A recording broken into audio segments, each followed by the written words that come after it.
actual fact is that the hospitalists started before, and they were called hospitalists because they did what? Open hospitals. Well, that to me it sends a shudder up my spine. That's not a very good thing, because these were guys who were mendicants, they were apothecaries. Let's see where that road would lead you.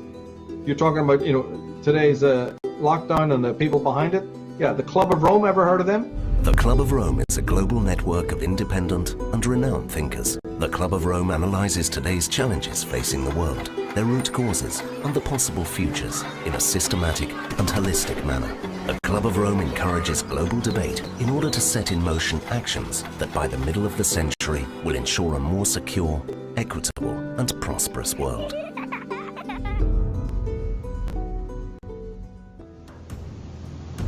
The Club of Rome is one of the most insidious, baneful organizations in existence today, which has done intolerable, immeasurable harm to the United States of America. This Committee of 300 told a man called Aurelio Pecci to form this Club of Rome with the main object of bringing down the industries and the agricultural development of the United States. He immediately wrote a paper in which he said there are too many people on the earth, and that the United States, with its industrial development, its agricultural development, is responsible for this curse of overpopulation. And he picked up the documentation for his work from Lord Bertrand Russell, a senior statesman of the Committee of 300. And Lord Bertrand Russell had written a work called The Impact of Science on Society. And if you can ever secure a copy of that book, which I doubt you'll be able to get, you will see in there that he said the world is grossly overpopulated and we have to get rid of at least half of the world's population, and it doesn't matter how we do it. So the Club of Rome was instituted and organized to start an attack on the world's population using the United States as the whipping boy. And they came up with a paper called the Zero Growth Post-Industrial Plan for Industry and Agriculture for the United States of America. 3 days after that plan was accepted as official United States policy by James Earl Carter, I was able to, through my intelligence people, get a copy of this insidious document. Basically what it said was that the middle class in the United States of America had to be destroyed, because in the coming push to a world order, the middle class would be the stumbling block, because history had shown that the peasant class in ancient days, when they had revolted, were just easily crushed. There was no resistance. But now had grown a new super class of people in the United States called the middle class, who had long-term employment, who had job security, who were well paid, who could afford to buy the products that were made by the United States and didn't need to buy products from China or anywhere else. And the Club of Rome post-industrial zero growth paper said this has got to stop. We have to bring down the middle class of the United States. And the way that we will do this, the way that we will accomplish this task, is by crushing their industries. The point I'm trying to make, ladies and gentlemen, is that the federal government, the secret upper level parallel government that runs the United States, does not want you to know that you have an upper level parallel government that calls the shots, that dictates what is going to happen to your life and mine.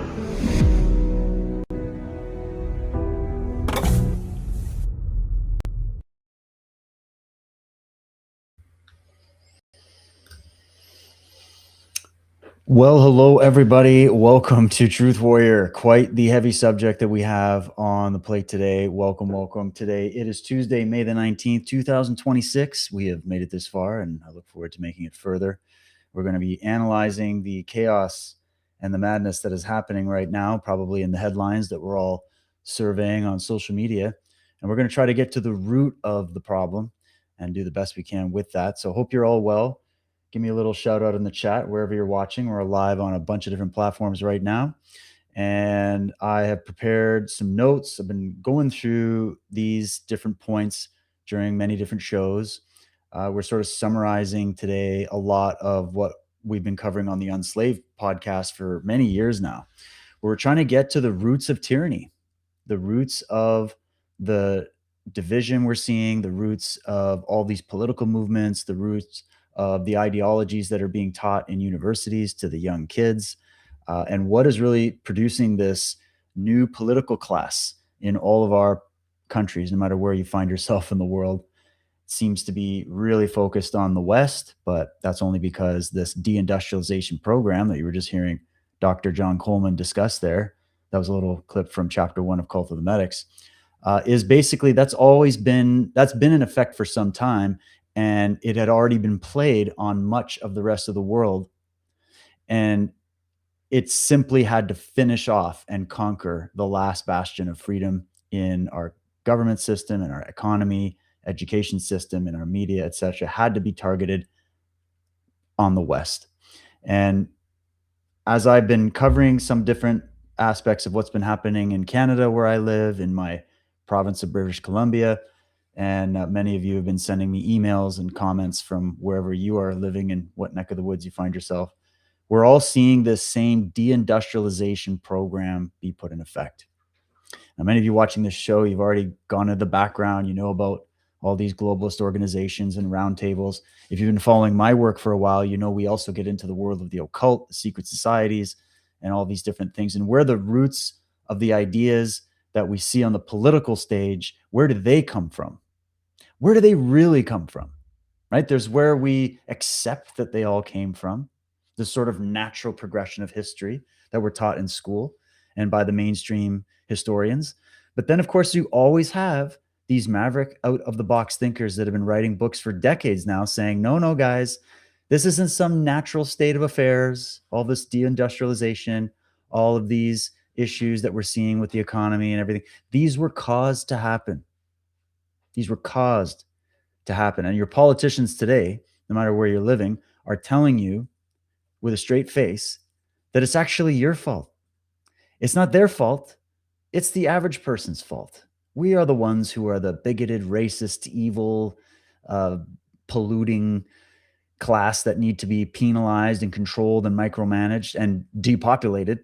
They, of course, are the ones that are the arbiters of the gods. They are the vicars. They are the ones that have been given the new playbook that we're all going to be going off of.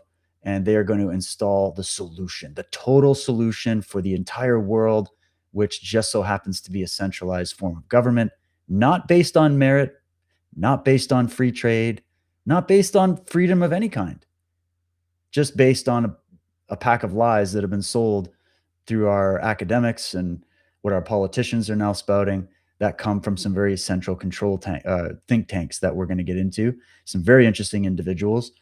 And what this has caused, if you understand the bigger agenda of deindustrialization of the West, slowly over time, the slow bleeding dry of the West to level the playing field by the levelers. These people are into planned economies, central authorities, the end of freedom of movement, the end of freedom of speech, the end of freedom of thought, the end of freedom of association, the end of free trade, free markets, etc. That is the target. When you start getting into this, you'll realize that as I'm saying, as these people have been warning us for a long time, these brilliant minds, these mavericks, these people that stepped outside of the box and warned us that this is what it was. It wasn't something natural that was happening. All of these issues that we're seeing with our politicians, and we're wondering, what is it? Who is this Keir Starmer? Who is this Mark Carney? Who is this Trudeau or Jacinda Ardern or Macron or any of these people? Why are they all working simultaneously towards the same thing, the same policies that are destroying their countries, destroying the cultures that they're supposed to be representing, destroying the economies that they're supposed to be protecting? Why is it always going the opposite way? Well, We figured out on this show that this is something that's been in the works for many decades as a planned agenda. This is not an organic point in time in human history. There is the idea that things just happen and it's just random chaos. And then there's the idea that things are caused to happen. There's actually root causes to the things that we see going on. So when you start there, you're going to start getting into investigating the following of the money, who's paying these people, what are the incentives, what is their belief systems, why do they all wear the same signature rainbow pin of power, why do they all basically read the exact same script off the teleprompters, the same empty promises. Look at what's going on in Los Angeles right now with Spencer Pratt, what he's up against, the entrenched elite bureaucracy that's supposedly championing the little guy. That we're all up against the same thing. Same here in Canada. It doesn't matter where you look. Okay. But what I'm here to tell you is these people are all on the same team. They're the same ideological types. And we're going to find out today that they're the same psychological types. And this was something I learned by sitting for hours and hours on end, doing the Unslaved podcast for over a decade now, and having Michael Desarian and many of our guests roll out source after source, thinker after thinker. I've got many of the books sitting right on my desk right now that are absolutely life-changing when it comes to getting some perspective on these questions. And when you put it all together with what's going on in the headlines and what's happening, it's not hard to see what's really happening here. But what can be hard to spot is the true roots. Because I think what's happening is as people have been waking up to, in general, to this bigger agenda that I've just outlined, there's all these little camps that get made as to how to explain it. I think that's what happens. We all go, okay, we all went through the 2020 era. We all went through the madness that's been starting really since the mid 2000s, right, up till now. And we see that it's just gone out of control. And people started saying, well, maybe we shouldn't just be so trusting of the media. We shouldn't just be so trusting of the government. People are getting to that point. We should be questioning all of these things. But what happens is when we don't have a true, fully comprehensive answer, or at least a good thesis, we don't have to have all the answers. We don't know everything for sure in many cases, but we have a good thesis, good data to back up good ideas. When we start there, you're going to eventually have to start forming little cliques with, well, these are the people that all think it's this, that's the cause. And then the other groups are the people, we are the ones that think it's this, that's the cause. And then now you start all these little infighting amongst the people that originally just woke up to the same reality, that there seems to be an ulterior motive behind much of the politics that's going on right now. And so this is why it took me forever to figure it out, but I realized why we spent so much time on the Unslaved podcast covering psychology and philosophy. To some people, these are incredibly boring subjects that aren't really that interesting. They're definitely not hot sellers, let me tell you that right now. Trying to champion this thesis that we're going to go through in this level of analysis, getting into psychology, getting into some of the bigger themes that motivate these things, it's not a popular take, which is why a lot of the influencers who are mostly just looking for clicks are not really going to be covering this angle, haven't spent the time to study it. And it's because it's not very palatable. It's not something that's super exciting, right? And I would have rather come on here and talk about like some aliens or something today. We can do that in a future show. But I thought, well, I've gotten a lot of good questions on some of the themes we're going to go through. And much of my content is inspired by wherever I'm at with the research I'm doing, also combined with the questions, the great questions or comments that I get from you amazing people who are also interested in this, are also thinking through these questions. And you're sitting there going, well, how do you really explain it all? And I'm not trying to overanalyze this. I'm not trying to over-explain it. I'm simply just trying to get to the cause. And once you see some of the points we're going to go through, I hope you'll have the same experience that I did, which is that you won't be able to unsee it. It's going to become blatantly obvious what's been going on. And before we get into that, we have to strip away a lot of the costumes and the pretend and the labels and all the wrapping paper that everybody gets distracted by. They think it's all about the wrapping paper or the costumes or the performative lights on the stage. It really isn't about any of those things. Those are all distractions from the root cause of what's really underlying this rise in tyranny and this war against human freedom. And so that's why I wanted to open up with that amazing clip. I've played it many times before. I couldn't play it enough, to be honest with you. It's just so important and crucial to understand what John Coleman was trying to get at there, which is that what he tracked and what many have tracked, and I've done other shows actually very recently getting into some of the great writers on this very thing, who've gone into the actual words, statements, writings, books, presentations, and open policies of the people that are actively looking to basically melt down and do a controlled demolition of our culture, our society, our civilization, and replace it with what they've been calling the New World Order. Something like that. I have many names for it, but they're literally out there calling that. Like, we've got many clips. They're still calling it that. And it means the agenda is still ongoing. And when you start looking, like as I am in Canada, at some of the bills that are going across Parliament floor and seeing the lack of resistance to them, you know, it seems like a lot of dog and pony show, but they still get put through. You start to think, why would governments put people in power that are actively working against the best interest of their citizens? And further to that, why would the citizens be so blind that they couldn't just easily see what's happening, that they have put people in power, allegedly, through the election process, which is a bit of a dog and pony show of its own. How are people so okay with this? How are people actually defending the policies and the people that are pushing for the destruction of your economy, the destruction of your country, and to replace it with something else without your full knowledge and consent? I mean, if we were getting replaced with something that would be far better, which I think down the road, and I'm glad there's forces that are fighting back, and I think, you know, by and large, we will overcome and defeat this globalist parasite, right? The people, the ideologies that are trying to destroy our civilization. I think we're going to win. I think freedom's going to win.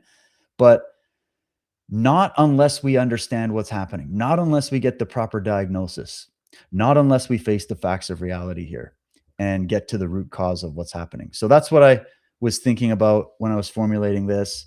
I put together some notes, I reorganized it and made a couple slides just to kind of keep me on track, because I do tend to jump around a little bit. And I want to cover it with you guys. And then as we go, I'll keep an eye on the chats to the best that I can. So if you got any good questions or comments or rebuttals or whatever, throw them in the chat. I'll keep my eye on it.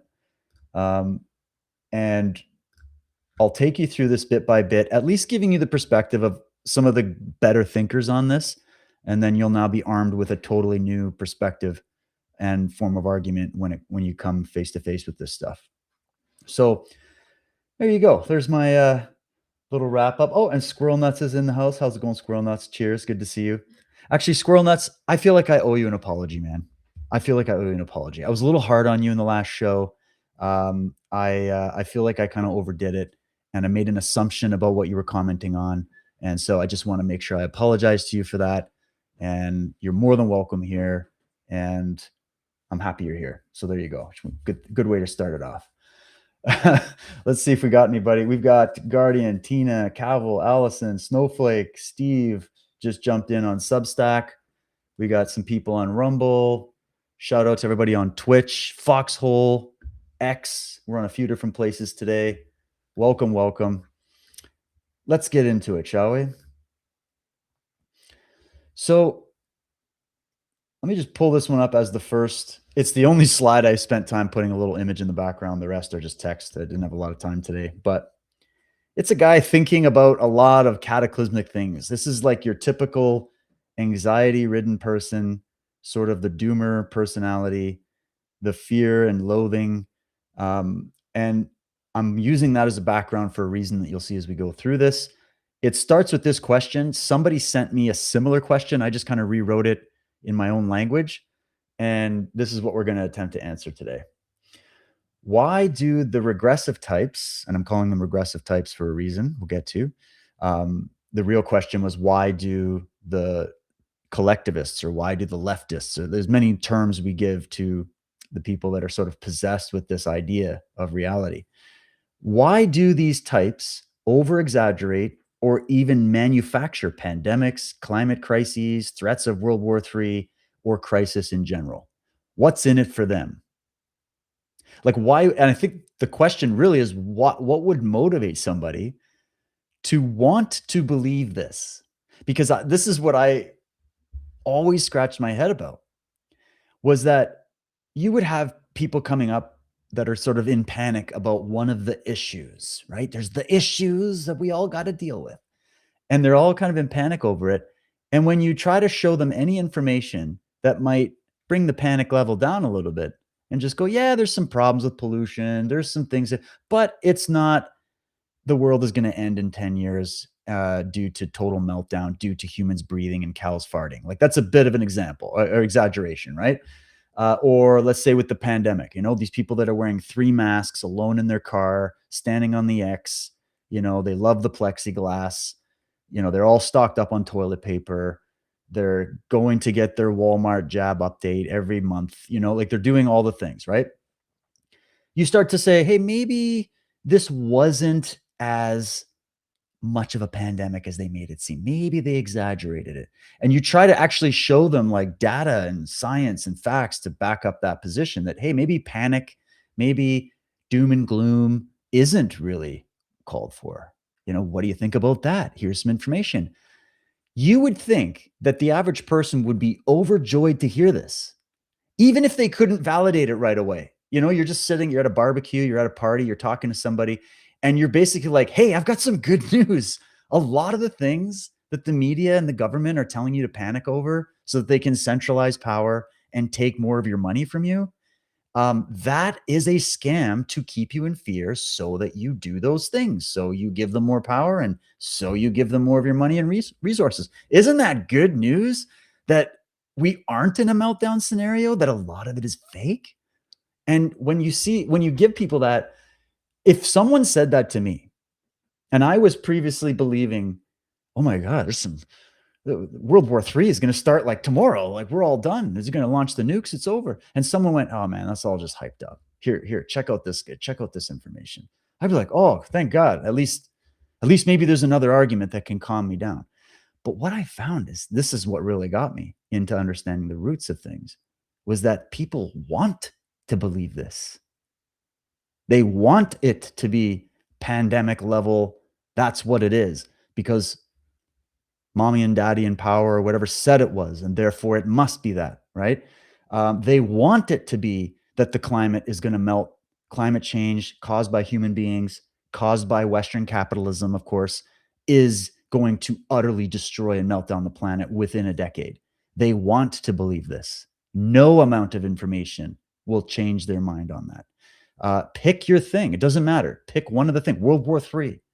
This was a huge thing, even on what we call the right, on the freedom side, where that's another thing that happens in the sort of conspiracy mind as well. And I'm not talking about the people that actually research legitimate conspiracies like detectives.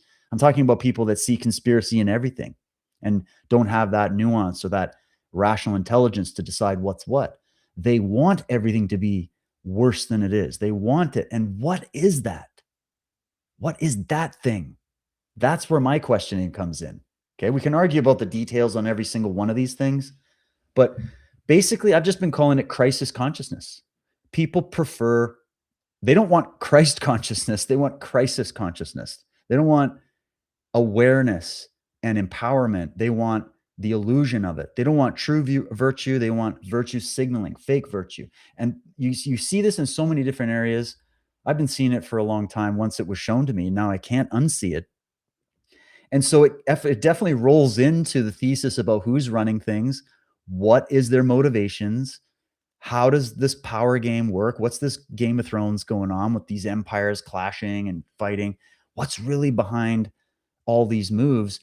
And then, of course, with that John Coleman clip in the beginning, what would motivate people to join these roundtables and become part of these Club of Rome think tanks and these world house? Like what would motivate people to want to destroy their own country? Like, think about some of these mayors or some of these governors or some of these people who are premiers in provinces that are causing just total destruction to their province with their policies. Look at the drugs everywhere. Look at the violent crime. Look at just the on and on. That these are problems that could be fixed Why aren't they fixing them? Why are there people that are interested in pursuing a campaign of manufactured destruction of their society and their civilization? What would motivate people to betray their own people, their own values, their own countries? What is that motivates that? And what I think has happened is, as I was describing how people kind of break away into camps about how they explain this, people then target the outer layer, the wrapping paper. Oh, it's the Masons, it's the Catholics, it's the Jesuits, it's the Jews, it's the Muslims, it's the, it's the atheists. Atheism did it. Like everybody wants to look at a collective and say that collective is the reason this is happening. But that falls apart under scrutiny from serious thinkers who understand that collectives themselves are in fact an illusion. It's something you voluntarily sign on to. We're going to go into the psychology as we go here to flesh this out. But before we get into that, just, let's look at this term I'm putting in there, regressive. Well, you got regressive and you've got progressive. And it is kind of comedic to me that when I'm saying regressive, I'm thinking psychologically, right? People that are regressing backwards psychologically, not progressing forwards psychologically. Okay. It's interesting that regressive types psychologically are outwardly promoting progressivism. They actually have the term progressivism. They invented it. These Jacques Derridas and these, left-wing Marxist thinkers and ideologues that come from the Frankfurt School, etc. They are promoting what they call progressivism. All the policies your governments are putting in, they're labeling it progressives. In fact, they've even adopted the term so that when right-wing conservatives critique the left, they call it, we're critiquing progressivism. But progress, that's a word that exists in the English language that means you're moving forward and you're developing along the way. You're progressing. So you see that right away, these regressive types that are psychologically regressing, and we'll get into the definition again in a second. This is what we call psychological projection of that, where they're saying, well, we don't want to really admit to ourselves or anybody else that we're on a regressive track psychologically, and we kind of want everybody to join our little cult. This would also define your Jim Jones, your Walter Applewhite, your typical cult leader. They are regressive types psychologically, right? What do? They advertise the greatest of greatest progress, the greatest of the great progress. Like Mao Zedong, we're doing a great leap forward. We're progressing. Well, was it a great leap? Or was it a great total destruction and annihilation of millions of lives? What about the Great Reset? Well, if you put great in front of it, I guess that fools some people, but Great Reset just means reset. It's a reset. What's the reset entail? What are the details? Who's doing it? What's their motivations? Why are they hiding some of the details from the general public, right? So this is why, and the reason I'm putting regressive type with collectivist and totalist is that only a regressive type would champion those ideologies. Because somebody that is really progressive when it comes to their thinking, and I'm not talking on the way it's defined politically. Okay, I got to keep saying that. This is why the language is getting confusing, because they keep stealing legitimate terms and repackaging them. And then you look underneath and it's the opposite of what the term is. But the reason I'm putting the regressive types with collectivists and totalists is that collectivism, which means herd, group over individual, and totalism, which means that's the system that is required to enforce collectivism, is you need totalitarian government. You need a government system, whether it's run by some kind of theocracy or some kind of autocracy. It doesn't really matter. Whichever version of it, it's totalitarian in nature, meaning they regulate and manage every detail of everybody's life, right down to the nitty-gritty. It is a planned economy. It is a planned world. That's why they always have a plan for the future. We got a plan for the future, right? Those kinds of people, you could label them very easily as control freaks. And the reason they're control freaks is because they are frightened minds. They live in eternal existential terror psychologically. That existential terror psychologically causes regression psychologically. It's not hard to see how this works. Because what does fear do? Just think of it on a basic term. Fear, does it promote you to move forward through the thing you're afraid of and come out on the other side stronger and better because you faced your fear and conquered it? Or does fear typically speak to your mind and say, let's regress back, let's move away, let's shrink down, let's avoid, let's pretend rather than face reality? Obviously, it's the latter. So that's why I think I can very easily justify combining regressive types psychologically with the idea of collectivism and totalism. So just right there, if we understand that that is the primary motivation behind the people that are basically who've been recruited into this program that are trying to recreate this new great reset in the world and install a central form of dictatorship. That's why they're hooked into it. It's not because of the wrapping paper. It's not because they come from some Masonic lodge. That's not the reason why. It's not because they come from a particular religious perspective. That's not the reason why. And you could go, well, but some of these religions have totalitarian regressive ideologies woven into it. Sure they do. My thing is, let's go deeper than that. You're still on the surface level. What's the motivation of the person who wants to believe that to be true? Why do they prefer that to be reality rather than just look at reality, right? Why isn't religion just, hey, let's look at reality and go from there? It's not that, right? And it's the same with all these political ideologies. They always sell you as it being that. That doesn't mean that's what it is, right? So just wanted to say that. Here's the question.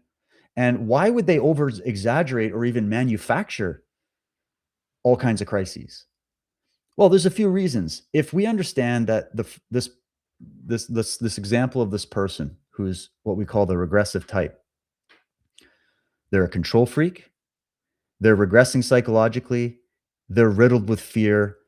It's an existential fear. It's something that's not just like, oh, I'm afraid of tornadoes and I'm afraid of, volcanoes erupting, or I'm afraid of pandemics or viruses or whatever. It's not just that. Those are secondary fears to the primary fear. When we say like an existential fear or something like that, this is about your relationship with life and reality. This is about you. Everything boils down to each individual mind and what ideas affect you and which ones maybe don't. What motivates you and what doesn't.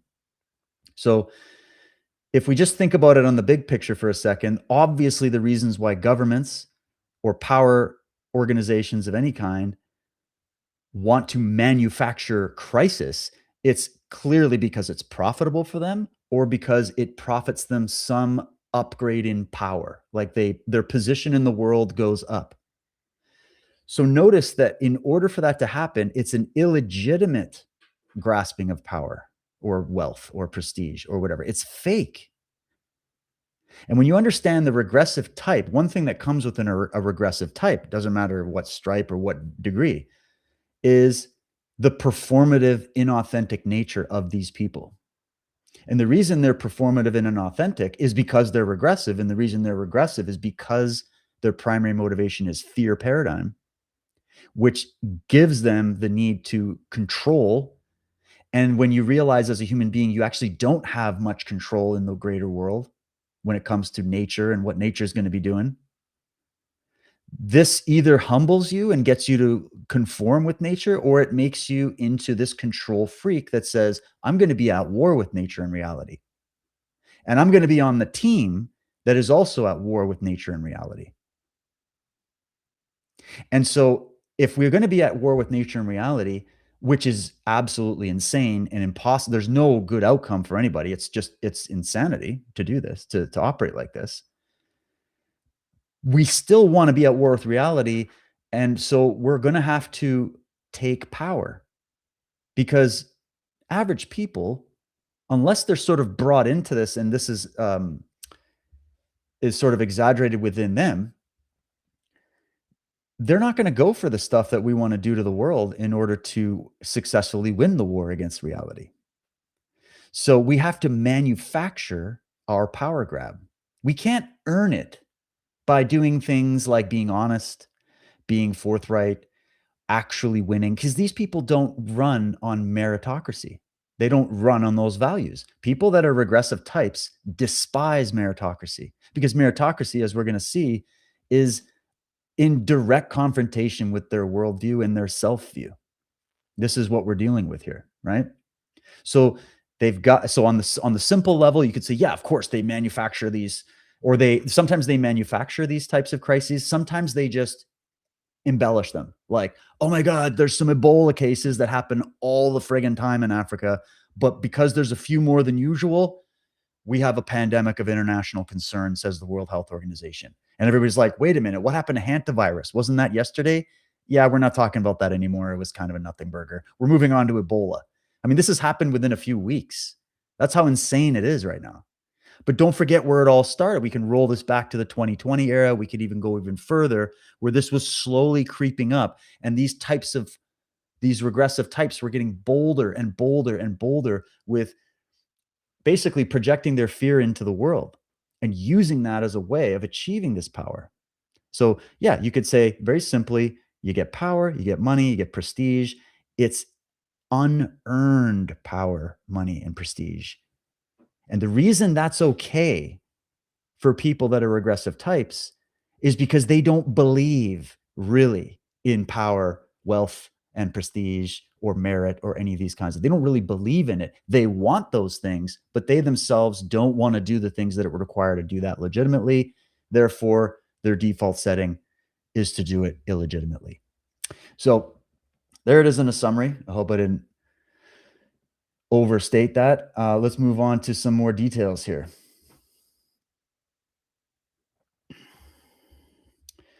Leftist. So we're calling it leftist, but really we could say regressive. And again, I'm getting this from the question that someone sent me. So the regressives' attacks on capitalism or free market, we're going to redefine that term again here, stem from opposition to nature and reality. So here it is. The core issue is actually a rejection of cause and effect, merit, true justice, human nature, and the requires of human survival and flourishing. That's the core issue. The core issue with these types that have gotten into your government, that have gotten into the heads of big corporations, that are leading big world level think tanks, that are running the WEF and the UN, etc., right? The core issue is a rejection of cause and effect. They'll say, we're the champions of the science. We follow the scientific method. And in the church or in the religious centers, like we're the ones interpreting the Holy Scriptures correctly. And we got the text message from the Holy Emperor above, and he said, this is what we have to do. So, but it's always going to be the same thing. It's a rejection of cause and effect. It's definitely a rejection of merit. That's always a red flag, right? Justice.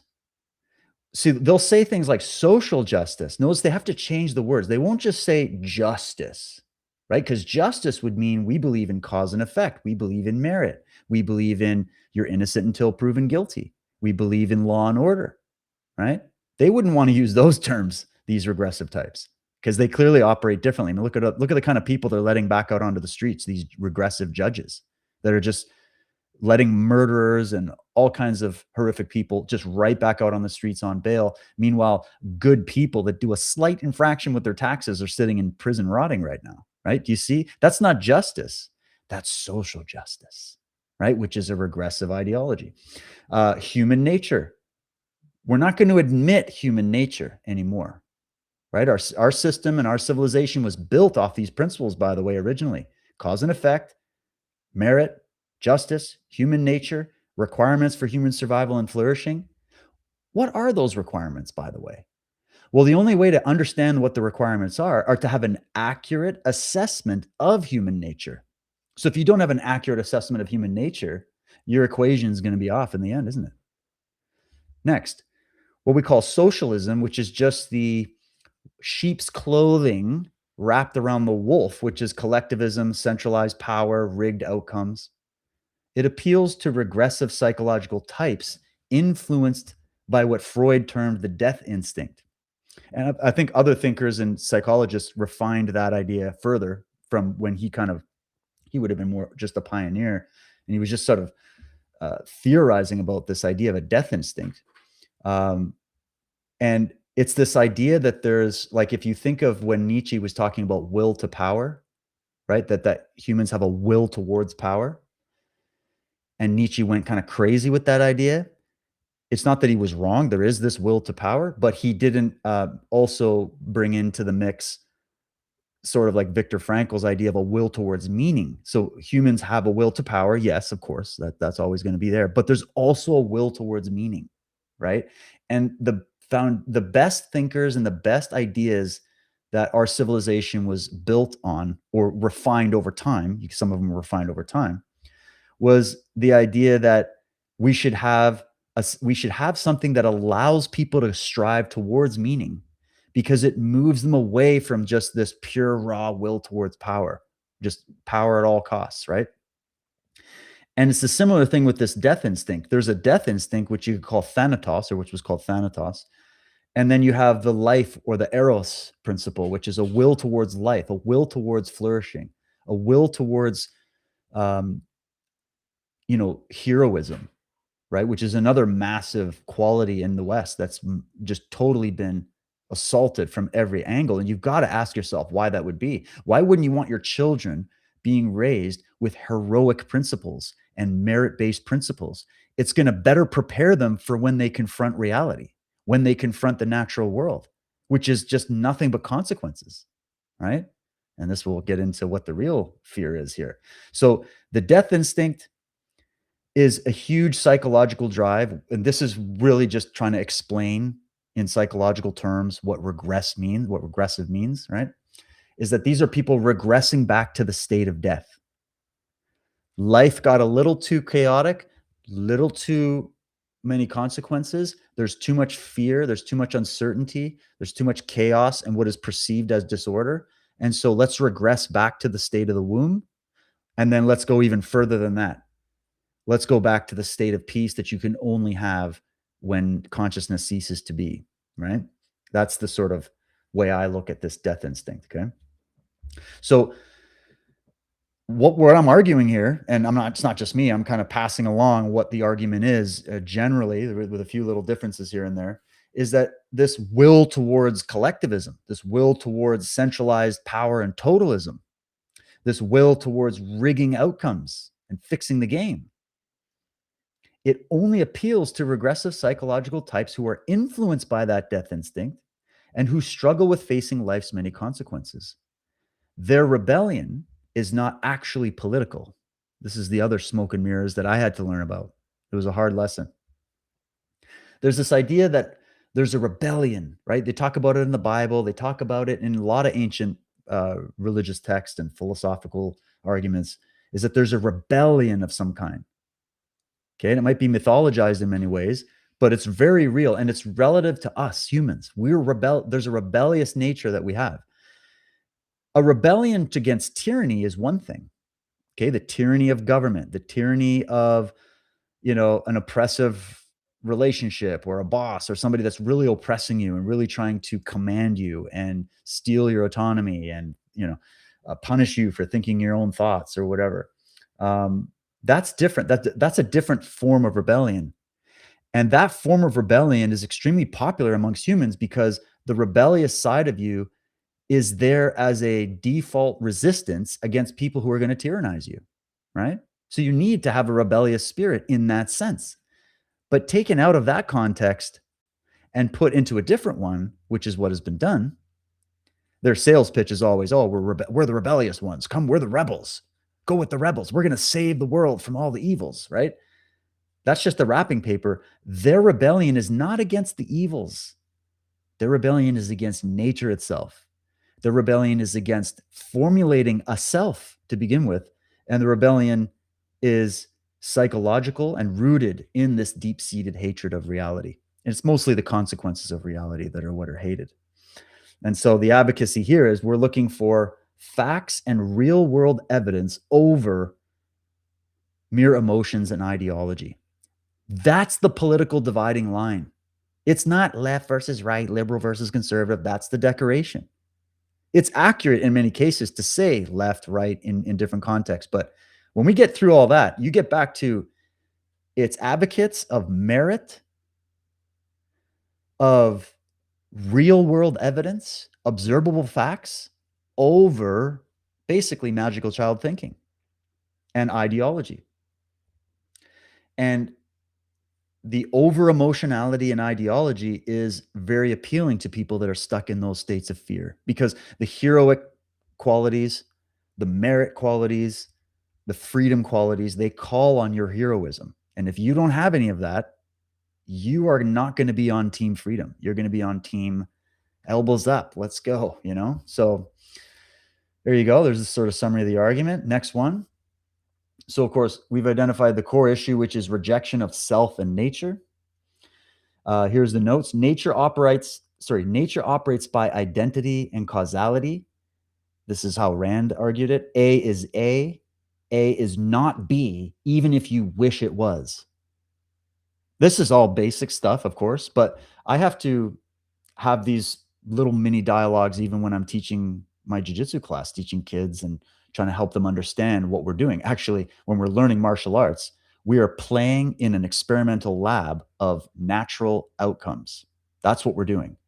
You can believe and wish that you performed differently than you did.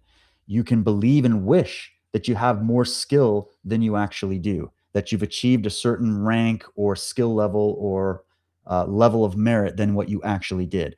But when you get tested, that's when you discover whether or not you're living in a delusional fantasy or whether you're living in reality.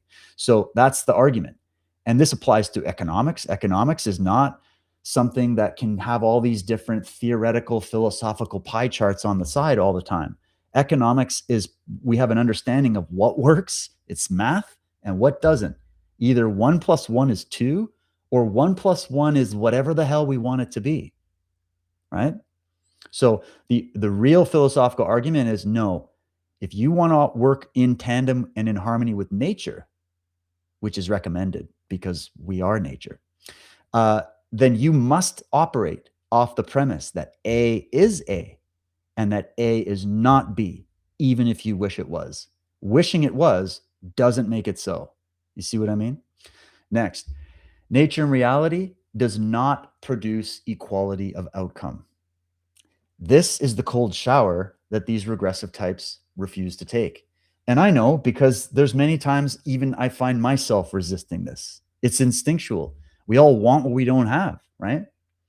But the problem is you can't force a square peg into a round hole when it comes to natural law, right? Like Miyamoto Musashi said, you either follow natural law or it will destroy you, right?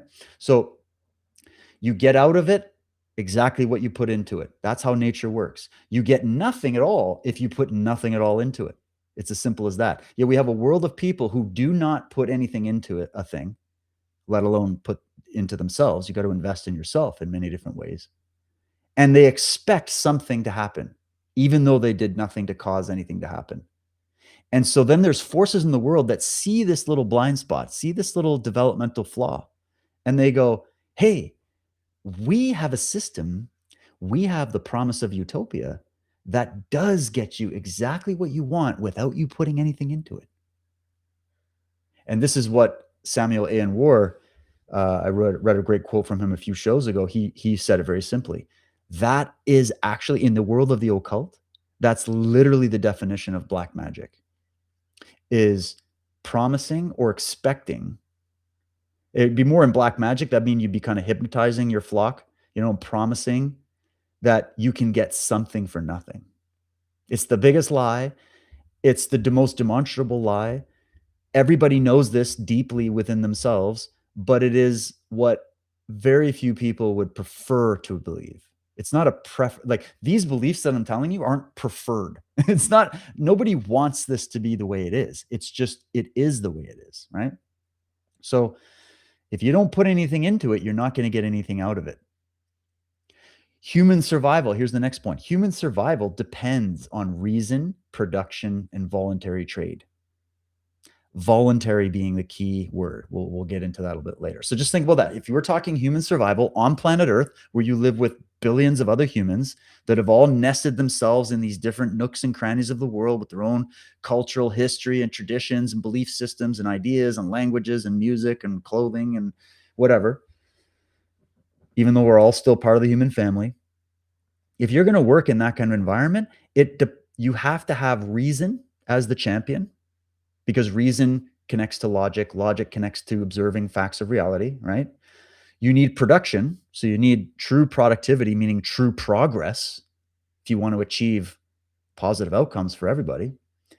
And if you want to do this without having to bring in coercion and force, you need voluntary trade, voluntary commerce, voluntary interactions. Like, for example, this show right now is voluntary for you to partake in. You can sit here and listen and maybe get something out of it, or you can skip to a totally different video. It's voluntary. See, in planned, centralized, totalist regimes and economies, you don't get that choice. The government message, the narrative from the nanny state plays over and over again, and it's everywhere. Like in George Orwell's 1984, he was using that story to kind of give you this in a fictional, quote unquote, fictional, prophetic sense. And so you need voluntary trade amongst human beings, the voluntary exchange of ideas, meaning I could have a different idea about something than you do, and we're totally allowed to coexist. We don't have to kill each other over it. We don't have to call the government to come in and be the arbiter. We can just sit there and have a beer and have a chat about these things, and maybe in the end go, I disagree, but hey, cheers to you, man. Hope nothing but the best. That's the kind of high trust society that a free society can build. But it is the number one target of these regressive types. They want completely the opposite of this. Next one, merit-based outcomes, meaning outcomes that are achieved by merit, not by forced equity, okay? So merit-based outcomes reflect true justice. Effort and ability yield actual real-world results, and choices have consequences. That's the belief system of meritocracy. Your choices have consequences. Your actions have consequences. Your non-actions have consequences. The palette is yours. The canvas is yours to paint on, and you're going to make mistakes, and there's going to be consequence, but you're going to be tempered and honed and strengthened during that process. If you try to edit that process and come in and save everybody from that process, you wonder why you don't have these strong, empowered, reason-based, heroically empowered types of people walking around. You have completely the opposite of that, because there's been too much meddling with the natural process. I often think of this, actually, just really quickly on a side tangent. I think of this in terms of coaching. I've changed over the years the way I coach my martial art classes. Used to be very traditional, paint by numbers, copy exactly what I'm doing here and just repeat that 1,000 times on a non-resisting opponent. And hopefully the outcome will be that you magically have all these new superpowers. Turns out that's not the way human beings learn, especially complex physical arts like martial arts. What you need to do is put people into the fire right away, put them in the deep end, and coach from the side, get them in the positions, get them and get them thinking. I don't go, okay, here's a full Nelson hold or a bear hug or a headlock or a double leg takedown or a mounted pin, and go, all right, here's the exact physics for exactly how you have to defend this. There's times when I'll break that technique down, but what I usually like to do, especially with young kids, is I'll go, okay, somebody's holding you on the ground. What are you going to do? Let's see. Here's 3 minutes on the timer. Give me your best effort. Get out of it. That's your job. I just give them a simple task. They make all the mistakes. Sometimes things work, sometimes they don't. And then over time, we hone it into a better expression, a better technique, a better response to that challenge.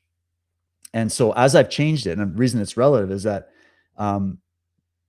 if we're talking about merit-based systems that reflect true effort, ability, they yield real-world results, the idea that choices have consequences. When you're dealing in combat training, we're talking about choices that you have to make in like nanoseconds. That's why it takes so long, because you're going to make mostly wrong choices. especially against a skilled opponent. And then the result of that, the consequence of making the wrong choice, is that you're tapping out, or you're getting pinned, or you're getting hit. And so over time you learn, okay, if I change my behavior, if I make better decisions and train myself to make better decisions under pressure, I will have a better consequence. I'll have a better outcome. But in order to achieve it, nobody can walk up and put a magical piece of cloth around my waist to tell me that I have achieved it. I have to demonstrate and prove it, not to everybody else.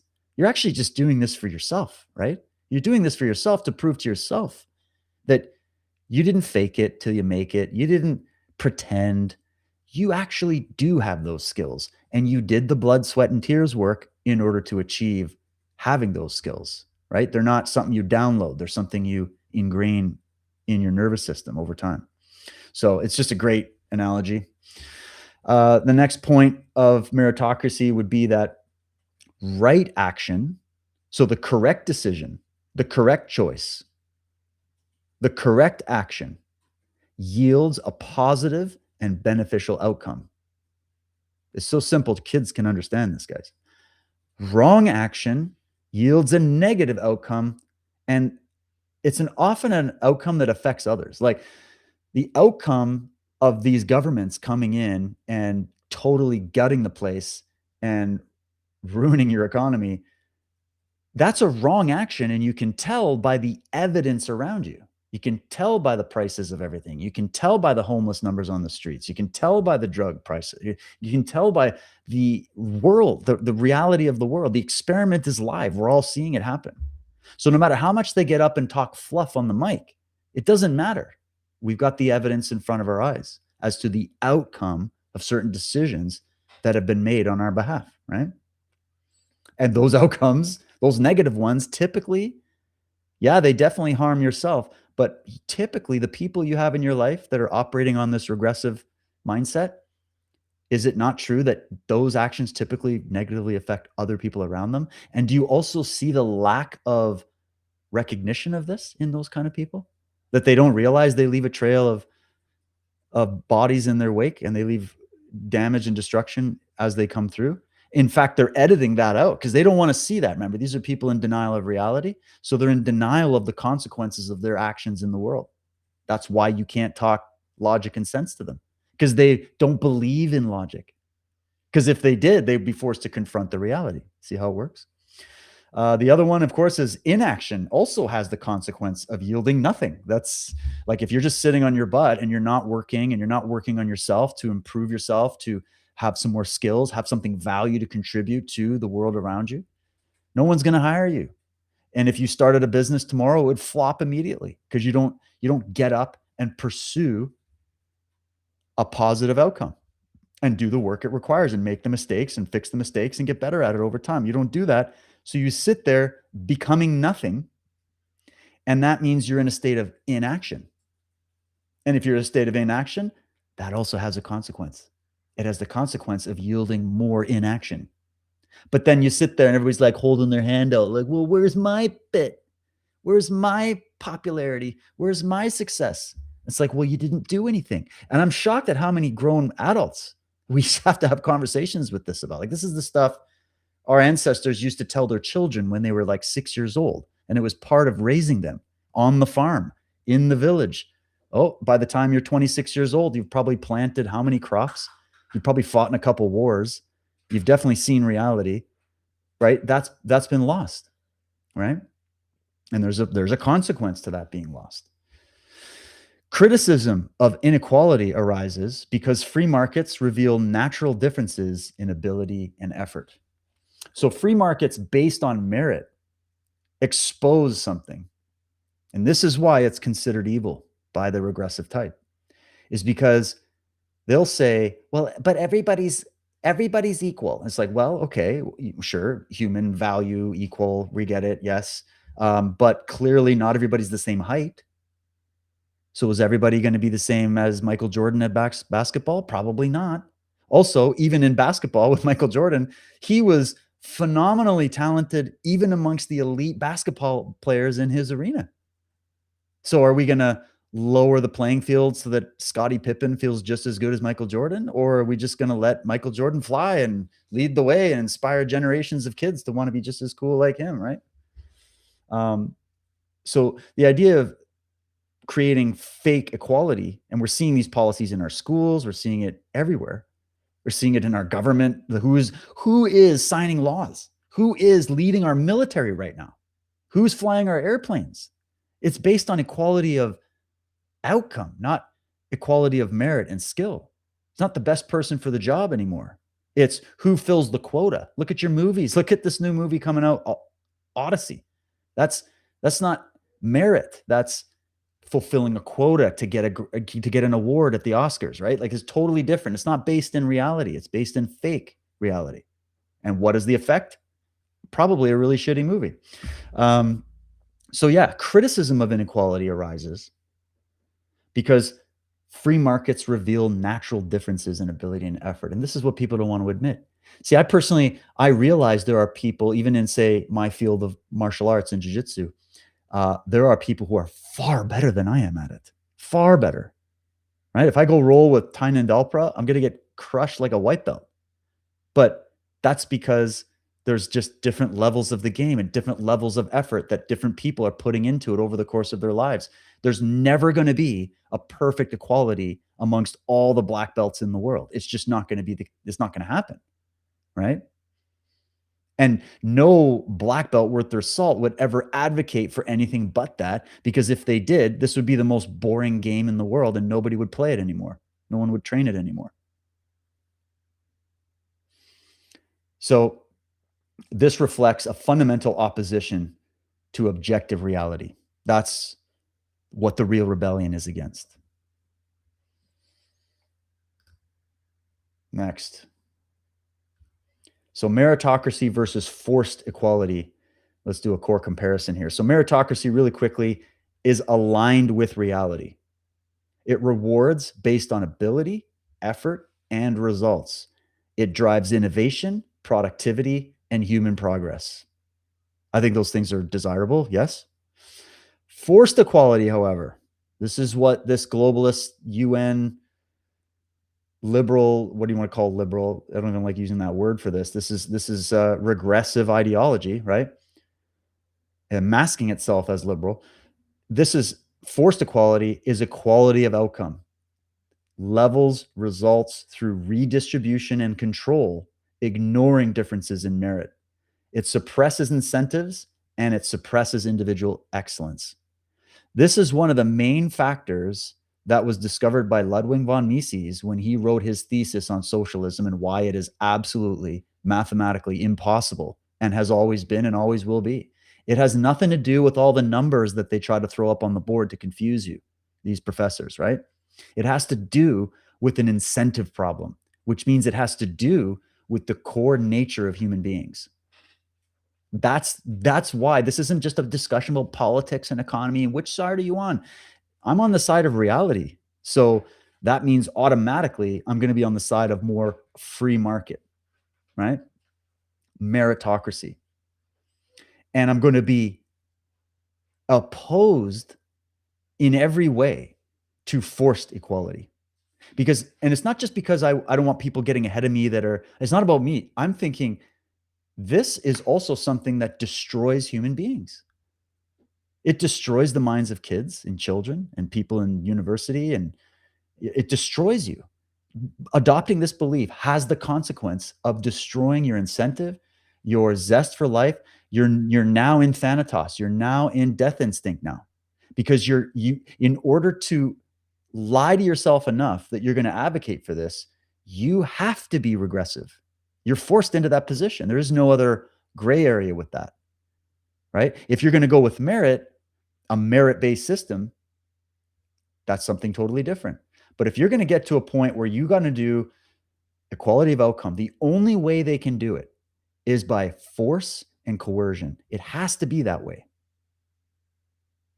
Because they know humans won't voluntarily sign up for tyranny.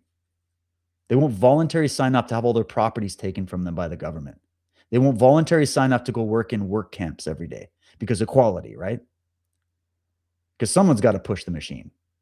It's not going to be the elites, because that's the funny thing about the people advocating. The elites at the top know everything I'm talking about, by the way. They don't believe in the system. They're not believers in it. The reason they sign on for this and sell it to you in every way possible is because they know it's the best way to centralize power and control in the world. And they know it's the best way to colonize your mind. That's why they're not believers in it. They just know it works on you. Finally here, meritocracy channels the life instinct, which is eros, towards true growth. Do you want to be a part of the life instinct and being a part of the movement towards true growth and true positive development? Or you want to be with forced equality, which aligns with regression and reduced tension, or thanatos. Reduced tension, they're talking about the tension of life. Life is too tense. There's too much fear, too much craziness, too many things outside my control. I'd rather reduce that tension to the level of, I'll just go back to the womb and just, you know what? And this is what also gets people into suicidal ideation as well. And then there's those that are like, well, I'm not going down. You're all coming down with me. Well, there's your school shooter who's loaded up on SSRIs. Same idea. Not everybody goes to shoot up a school. Some people just go and become the mayor of their local town and wreak havoc on the economy. It's just expressed differently, but it's the same root. Next up. So this is why meritocracy produces positive results. And I know some of this is basic for you guys. Stick with me. We're going to get somewhere here. Okay. We're going to get to a final conclusion. So just let me get through this. So meritocracy produces positive results because it encourages rational self-interest. I highlighted the word rational for a reason. Innovation and voluntary cooperation. When we talk about self-interest, let's just admit this right out of the gate. No matter how much we play pretend, no matter how many decorations we put up, no matter how many t-shirts we wear with different slogans and movements on them, no matter how many ice bucket challenges we do, no matter how many places we donate money and charities, okay? I'm not saying it's all disingenuous, but no matter how much, it's important to understand that each human being is motivated by self-interest. This was Rand's argument in her book, The Virtue of Selfishness, which is pretty much mandatory reading on this podcast, at least to get an understanding of this argument, right? That we're not talking about neurotic self-interest, which is what regressives are possessed by the way. Because if you don't have a true activation of who you are as a self, if you don't possess self-care and self-love, if you don't possess rational self-interest, what do you have left? Well, you have nothing. And so you now have to become a predator. You now have to become a parasite. It's the only that's the only way. There's only two modes of operation. So self-interest is just a recognition that yes, each human being is motivated by self-interest. Each of us is wanting to live out our best life before our time comes to not be alive anymore, right? So in that sense, you have a self-interest to survive, right? Your survival instinct is woven into this. If you didn't have self-interest, you wouldn't try to grab that last tree branch before you're falling off the edge of the cliff, right? That's just rational self-interest. Taking care of yourself, making sure you're healthy, making sure you're not, eating horrible foods and living a horrible life and not sleeping enough and doing lots of drugs and drinking yourself to death and abusing yourself, and which ends up meaning you're probably going to be abusing other people. Those are people, even though you might go, that person is so selfish. Look how they act towards others. No, they're not selfish in this definition. They're not really rationally self-interested. They didn't activate a self to begin with. So how could they be self-interested? You can't love other people. You literally don't possess the settings, the energy to love other people unless you first love yourself. You have to recognize and admit this. This is what the advocates for collectivism will not admit. And that's why they absolutely hated Ayn Rand's just scathing expose of this, that they have not gotten over. They have not recovered from it. They have not rebutted it. They just ignore it. and try to go, no, it's just a bunch of, but the arguments, when you're just logical and you look at it, you go, oh my God, it's just so obvious. And now that we're living more through the policies of our governments and our societies and people in our institutions being more about outcome-based collectivism, totalism, we've been living in that world. The argument is only bolstered more.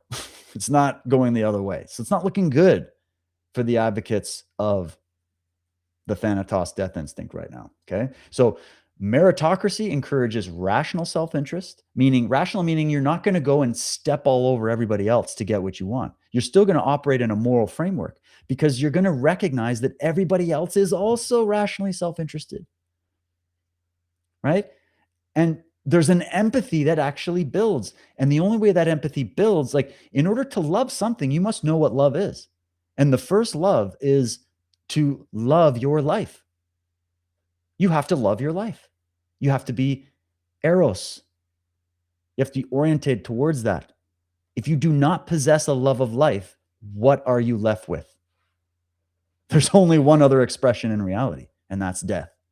And so whether we're talking physical death or whether we're talking the death of ideas, the death of thinking, the death of creativity, that eventually adds up to the death of entire civilizations when you look at this historically. So speaking of historical evidence, we got post-World War II Western recovery. So the recovery that happened after World War II, which totally decimated all of Europe. South Korea, right? Which is sitting right next to North Korea. And the satellite images are quite fun to look at if you're looking at this debate, because one of them has the lights on and one of them doesn't. You got Singapore, you got Hong Kong, all who rose through market-oriented systems which rewarded productivity. And it will always be based on to what degree. The success is always based on to what degree did we have more free market-oriented systems championing meritocracy. That will be the degree of the success of that society. Okay.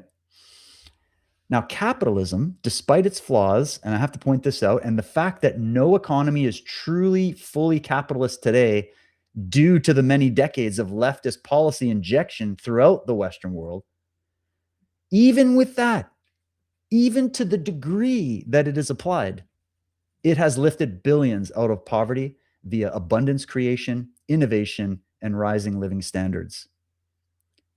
And here's the kicker. The direct opposite is true in socialist economies, both past and present. So once again, we don't need to go to the intellectuals for this.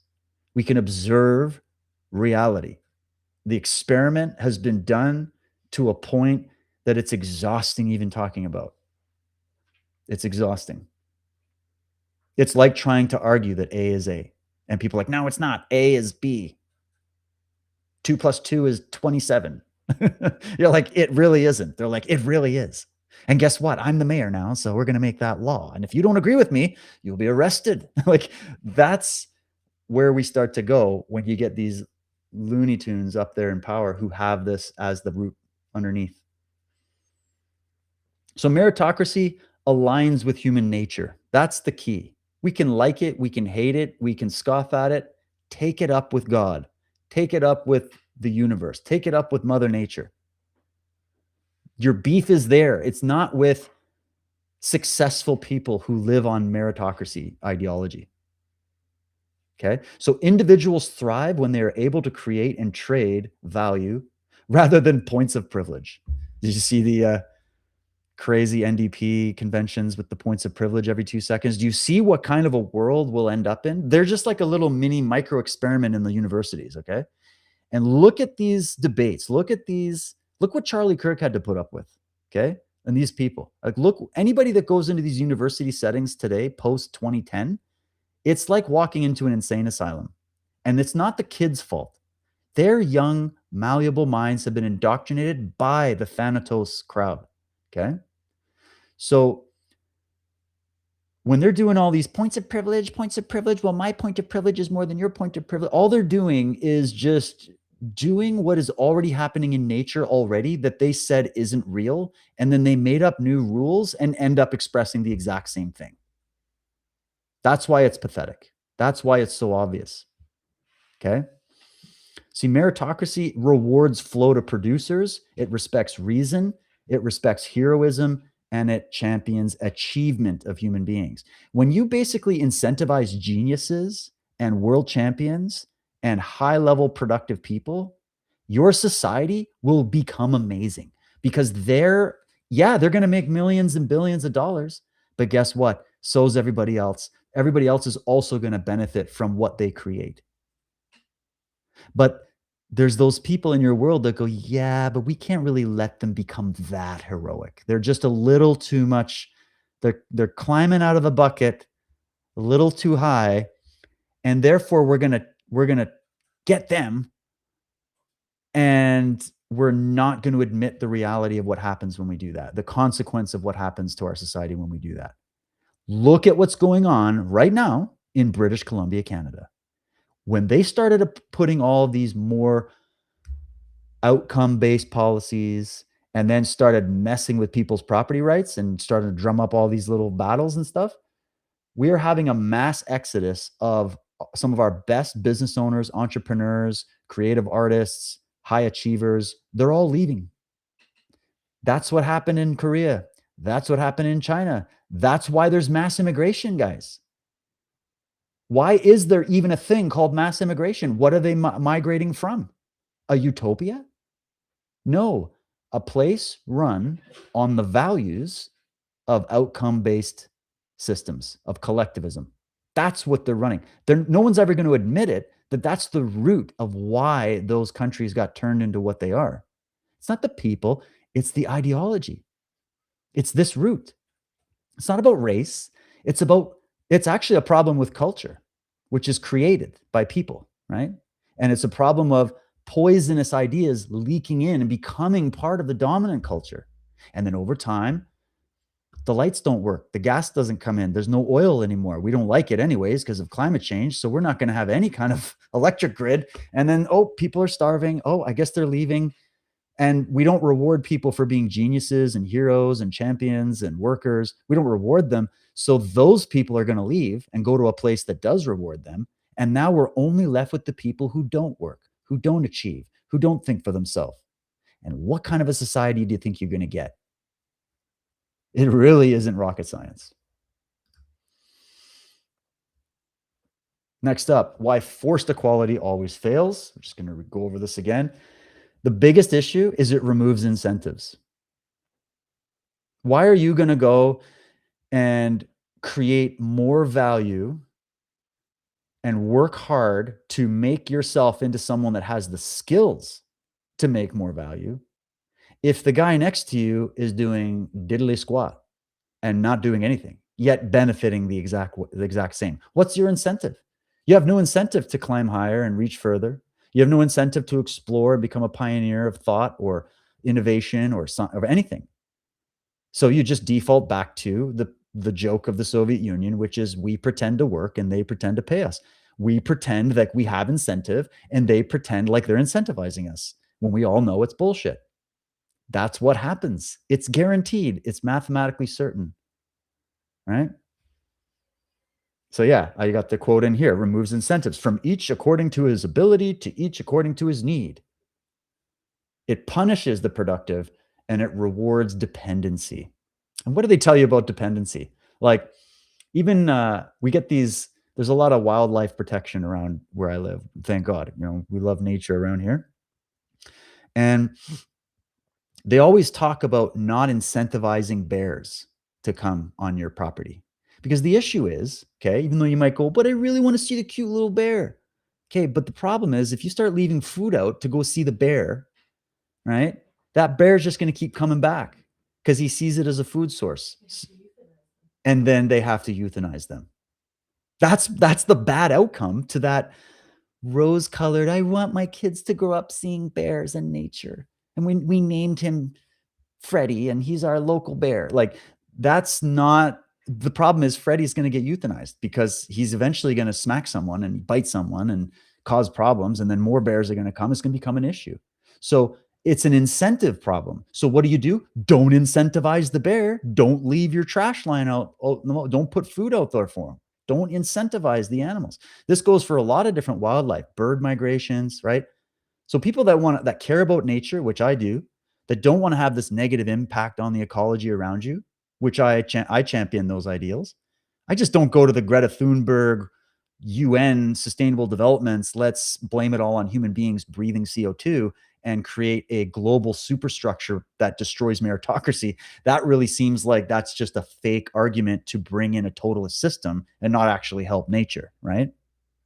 And you can have some nuance with that, right? But it's just understanding how incentive works. So if you reward dependency, or let's just say, I don't know, like maybe the government policy of having all these injection sites pulled everywhere, paid for by your tax dollars for these drug addicts, is that de-incentivizing people?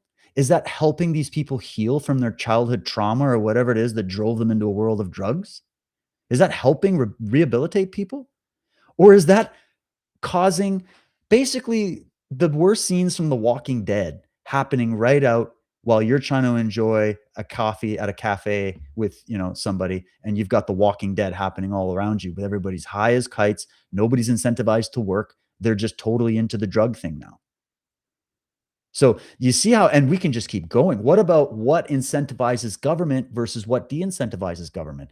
If the government learns that they can get more power and more money and more control of your land and resources by simply scaring the shit out of you every few months with a pandemic or World War III or an alien invasion or God knows what, then they're incentivized to keep creating and manufacturing crisis because they see how we respond to it and they go, perfect, let's just dream up another one. Oh, hantavirus didn't really work. Ebola.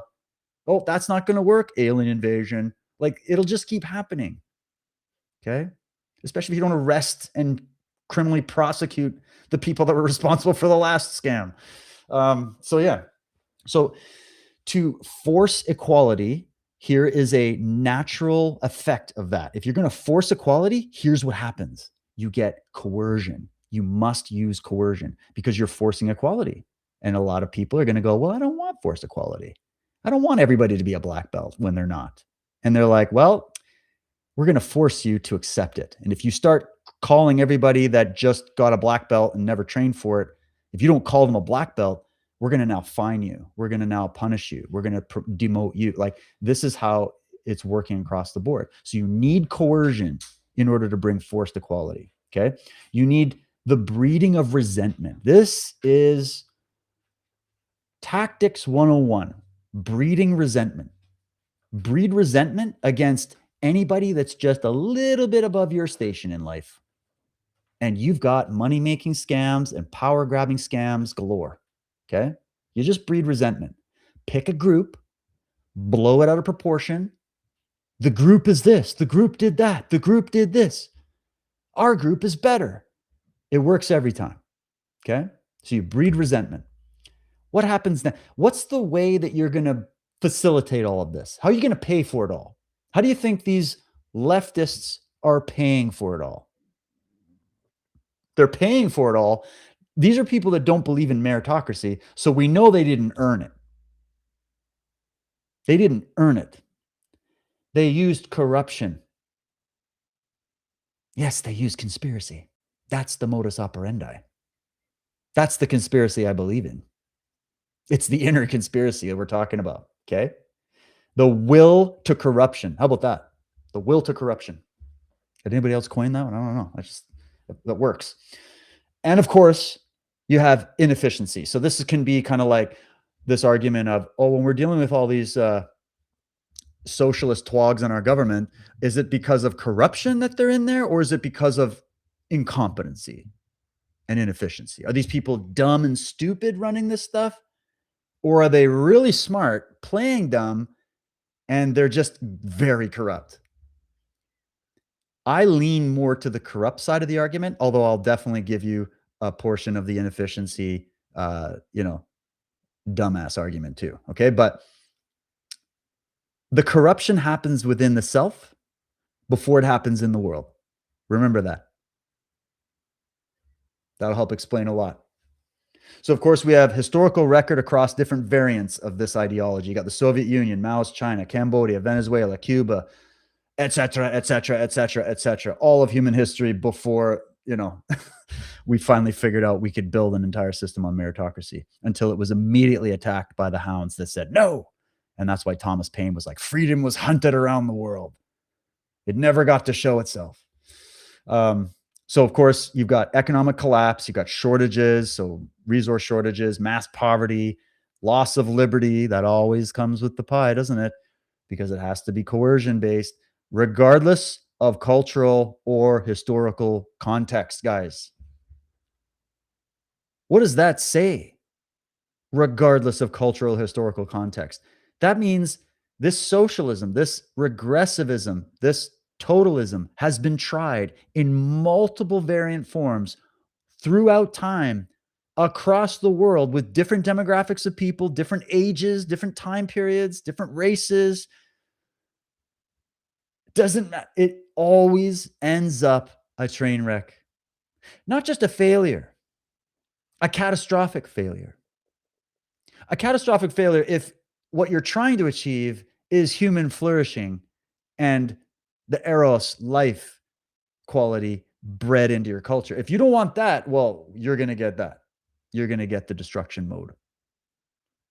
Even democratic socialism, the ponies and rainbows one that they like to put up in your face. Well, with democratic socialism, look at the European countries or all these mixed models.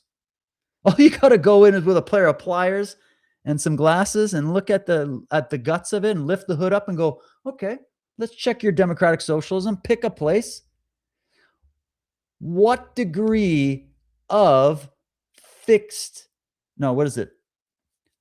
basically, what degree of a rigged system have you adopted versus what degree of a free system have you allowed in? That's the degree of where you're at.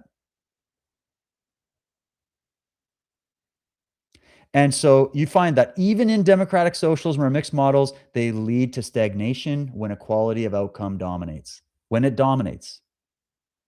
And any semblance, everybody's trying to advertise, look at China with all the flashing lights everywhere in the cities that they built because they got a lot of money injected from capitalist countries over the years and then allowed a certain amount of capitalism. And they actually even have zones where capitalism and free market is allowed and then other zones where it's not. This is their way of like micromanaging the system to try to get this outcome. And some are probably a little better than others, of course. But skip the bullshit. Go to the best of the best. Make it merit-based. And then well, what about all the little guys that are going to get left behind? Because not everybody is able to. What if you built a culture that was based on raising children like bloody Spartans from day one? And I'm talking intellectually here. And they were taught the facts of reality. They were taught to respect, love, and admire themselves, natural law, the nature's principles, nature itself, other human beings, to understand the need for law and order in a just way, what real justice is, the virtues. What if you built and engendered virtues in people, in young people? What if you built for generations? What if the same project that the Communist International has tried now for decades and generations to change the minds of all of the Western countries to become more equity outcome-based and not merit-based, to reject our roots, to reject this freedom experiment? What if we put even a fraction of commitment that they had in infiltrating and long marching our institutions with their ideas? What if we injected that and did it the other way? What do you think you would see? Would you see more of the same problems we're seeing now, that they love to pull up and go, well, look at America, look at Canada, look, you guys still have all the poverty, and you're like, yeah, because we kept injecting totalist, collectivist ideas, regressive ideas into the pie. We started baking that into the pie, and now you're critiquing the whole pie as if that's the whole thing. That is a straw man. So the issue that they have is that no successful long-term examples exist, only repeated catastrophic failures, which stem from denying cause and effect. So to what level are we accepting reality, and what level are we denying and negating reality? To what level are we pursuing the life principle? To what level are we pursuing the death instinct? To what level are we regressing back to the womb state? To what level are we progressing towards something that encourages thriving, human flourishing, freedom, truth? That is the degree of success. And it's based in, what do you teach the children? Who's been teaching the children for generations now? Right? Cause and effect. If you see the kids confused, although I do see a lot of hope. There's a lot of brilliant kids coming out right now. Thank God. Maybe we got some star seeds or something happening. I don't know. But it's a miracle given the environment they're raised in, the toxic environment of ideology that they've been raised in. Think of the kids born during COVID or like 2019. They're 6, 7 years old now. They haven't seen the world that I've seen. They don't even know it.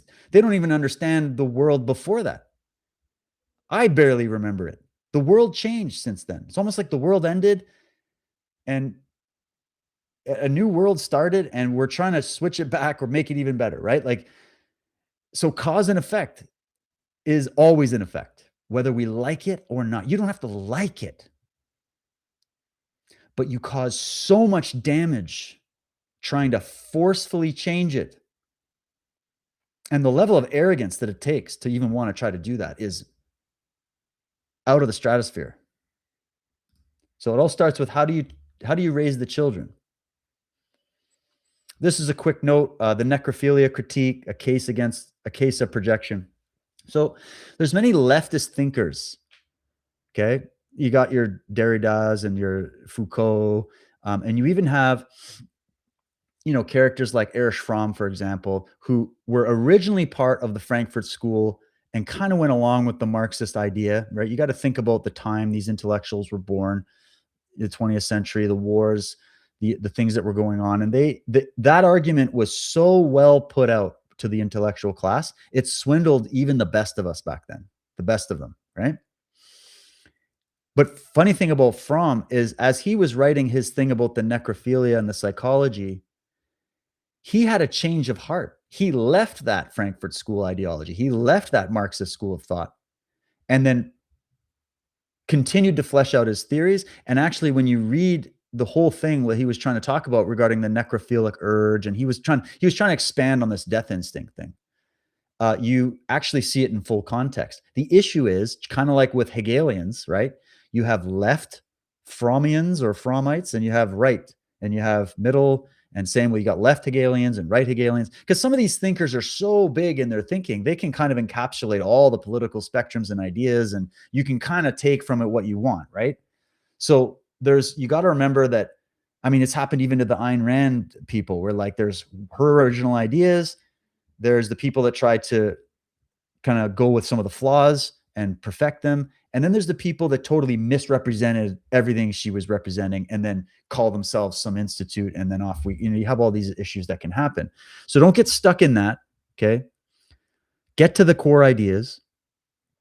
The negative side of this is a wrong application of the theory. So these left Frommians did a wrong allocation of where he was trying to point to this necrophilia death instinct. Even he had a change of heart over time. So I think that's why it's confusing. And yet it doesn't even matter, because all we got to do is look at the pudding and see what it produced.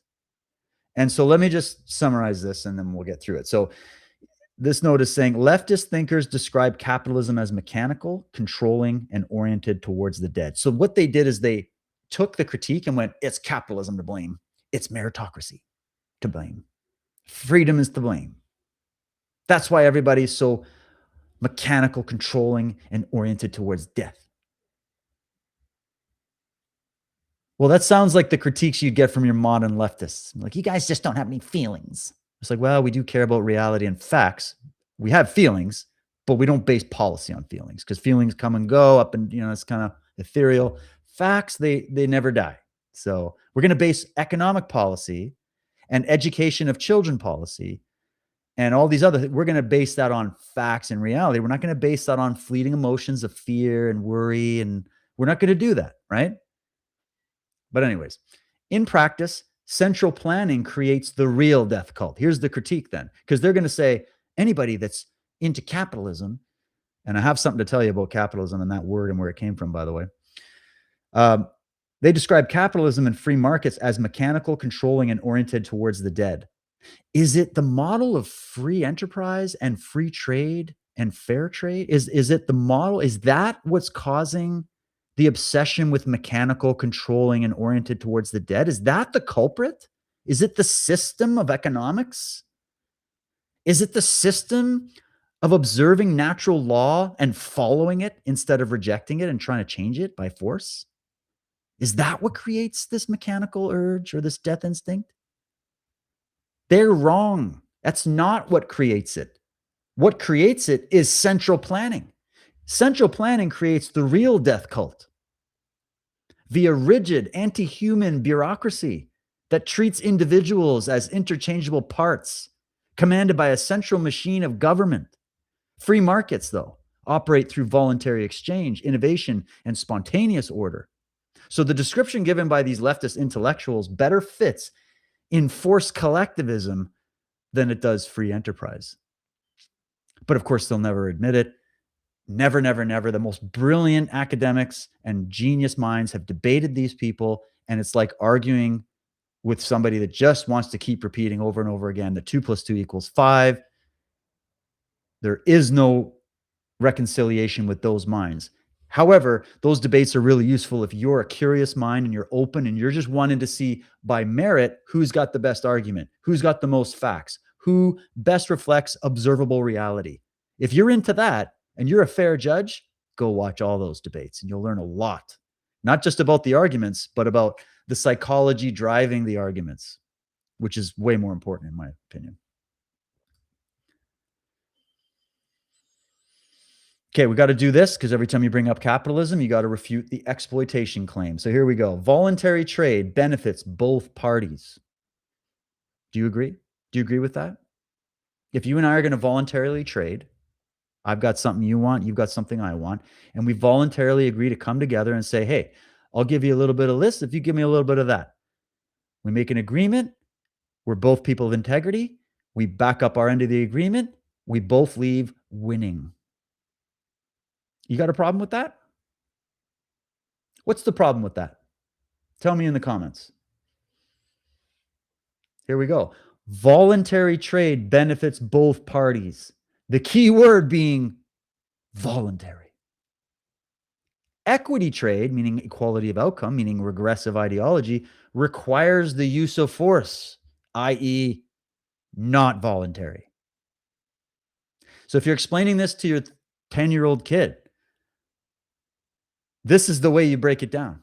And you can prove it to them. You can do little experiments with them to prove these ideas in real scenarios, right? Like I told my girls, they were literally asking me about socialism because some of their friends were talking about this stuff. I'm like, wow, you're like 10, 14 years old. What the hell are you guys talking about this for? Don't be burdened with such, affairs and, but they're talking about it. And so I just gave them the whole, well, okay, let me just explain it really quickly. So Avery, you are going to be in charge of cleaning all the bathrooms in the house and you have to do it every week. And you're also going to be in charge of vacuuming the entire house. And you're also going to be in charge of making breakfast for everybody every single day of the week. Sophie, the younger one, you just have to bring me your laundry basket once a week. That's it. And we're going to pay you the same allowance the entire time. They both laughed at me. They're like, nope, not doing it. That wouldn't work. I didn't have to explain complex theory to them. Right? I just have to give them the practical outcome of what happens when certain ideas are applied and certain policies get made. If I make that policy in the house, it's automatically completely unfair. One person is doing way more work and effort. The other is doing way less, and they're getting the same outcome. Who the fuck wants that? Only the moochers want it. Only the people refusing stubbornly to stand up on their own 2 feet in life. Those are the only people. The people in the regressive camp are the only ones that appeals to. People that produce, that work, that gain skills, that have self-love, that have self-knowledge, and have empathy for others, and want to do win-win trade, not win-lose trade enforced by bureaucratic government and a gun to your head. Only people that want gun to your head government are regressive types that live in the death instinct. Systems mixing government favoritism, which is cronyism, differ from pure capitalism. There's a reason that word capitalism, as it did for me originally till I learned about it, and I'm sure for you and everybody else listening, that word has a hard sound to it. It's got a, oh. Do you know who gave us that word? Well, let's find out. I think it's the next slide. Yeah, this is interesting. Okay. I used to think, for a while, I thought it was Marx that brought capitalism as a word. It wasn't. Turns out the very word capitalism was first coined by French socialist Louis Blanc. Key affiliations? Check this out. Order of Memphis, the Right of Memphis. Conseiller supreme d'ordre Marquis de Memphis. Blanc was a prominent member and one of the organizers of its Supreme Council in London, England, with the British Empire, after the order was banned in France. He served as a leading figure and speechmaker in this Egyptian Rite Masonic organization, which bastardized the Egyptian rites. They didn't use the authentic ones, of course, which blended esoteric elements with revolutionary and humanitarian ideals. This is what I've been advocating for a long time. I did an entire presentation that I always tell you guys about called The Occult History of Communism. I cover this in a few different presentations, talking about the occult history of this ideology that happened well before Marx and Engels and even Hobbes and Rousseau, okay? We're talking about elite people, wealthy, connected, powerful, meeting in secret organizations to start revolutions to save the little guy from the big guy? No, no, no. To gain power illegitimately. Because otherwise they would have just done a legitimate political movement and won the day. But they didn't. They chose hook and crook to achieve power. What was their ideology? Thanatos. That's the guy you get the word capitalism from. It's the first time it appeared. I think it appeared maybe a little bit earlier, but the guy that used it in some poem was not even defining it as it normally would be defined, so we kind of tossed that out. This was the first time. Disciple of Menez. He was initiated into this London-based lodge. He was linked to the Memphis Rite around 1850, and this group later evolved into or was associated with, wait for it, La Grande Loge de Philadelphie, the United Philadelphians. I told you, this was Marx's lodge. Karl Marx came out of the Philadelphian Lodge. This is the history of it. So for all the people out there that are like, I like capitalism. Do you even know where the word comes from? That's not what our system was originally called. Our system was simply known as market economy, a free market economy. It came after the Middle Ages and the Dark Ages, where we realized being ruled by kings, queens, and theocrats was not in the best interest of humanity. It was not in the best interest of freedom, merit, one-to-one relationships, free trade relationships between people. It wasn't based in that before. It was a control system. It was totalism in a different way. When that was lost, the elite worlds went, whoa, whoa, whoa, whoa, whoa. We didn't think they were really going to do a real experiment in freedom. We don't like this. That's your black nobility. That's your Klaus Schwabs of the world. That's your people running your high table globalist organizations. Their progeny, elite level bloodlines run that shit. They come from this camp.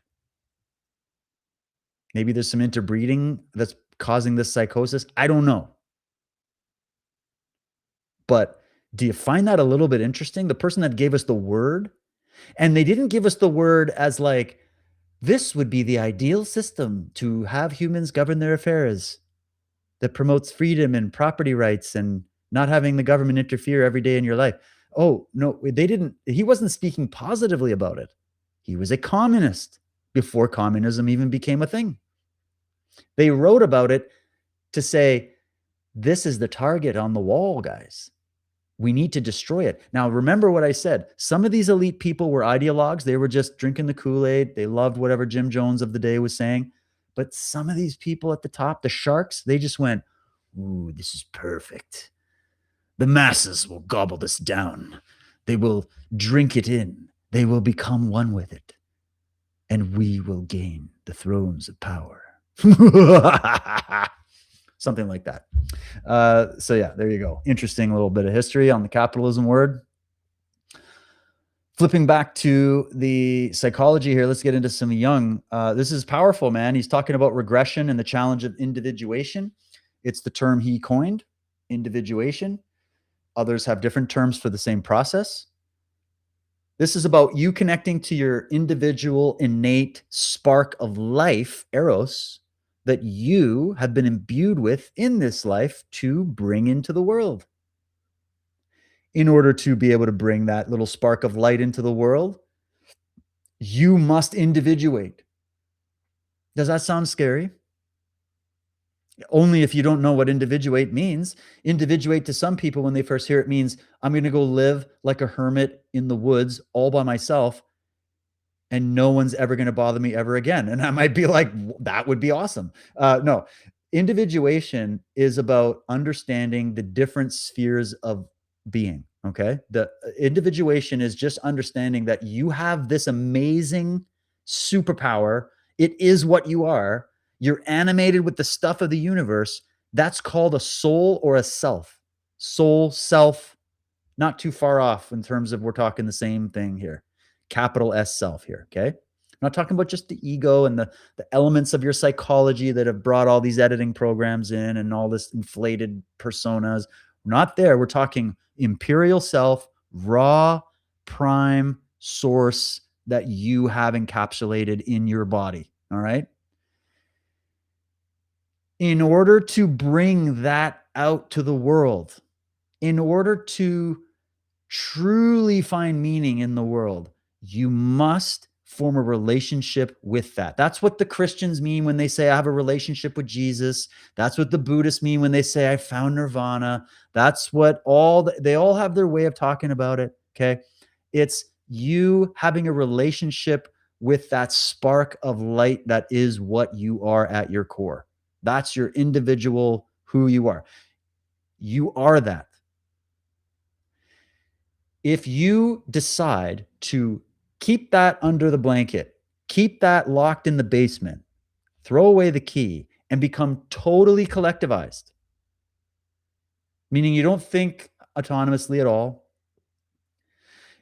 you don't have an inner orientation or constitution. Everything is outside in, output in, okay? You're collectivized. You're a cult member.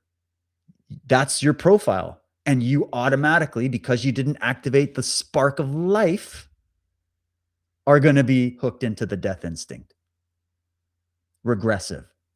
Go back to the womb. This world's too hard. Get me out of here. I want to get the hell out of here as fast as possible. I hate this place. I hate this world. Nature is so punishing and unforgiving.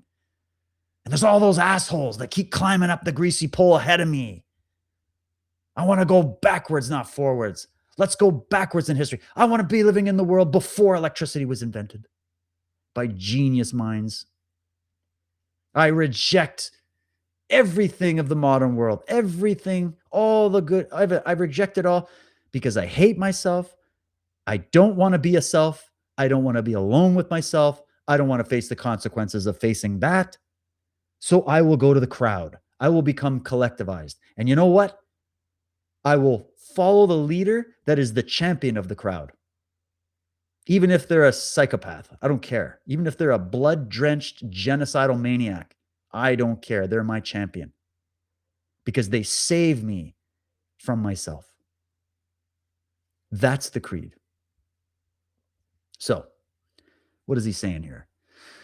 Many, or this is just the notes. We're sort of summarizing the notes here. Many are drawn to leftism because they struggle with Jungian individuation, the process of becoming a responsible, differentiated individual self. What people forget is that some of the critiques from leftists have been, what Jung was advocating for is not a natural process. That's why it's so hard to individuate, because it's not natural. No. Welcome to Earth School.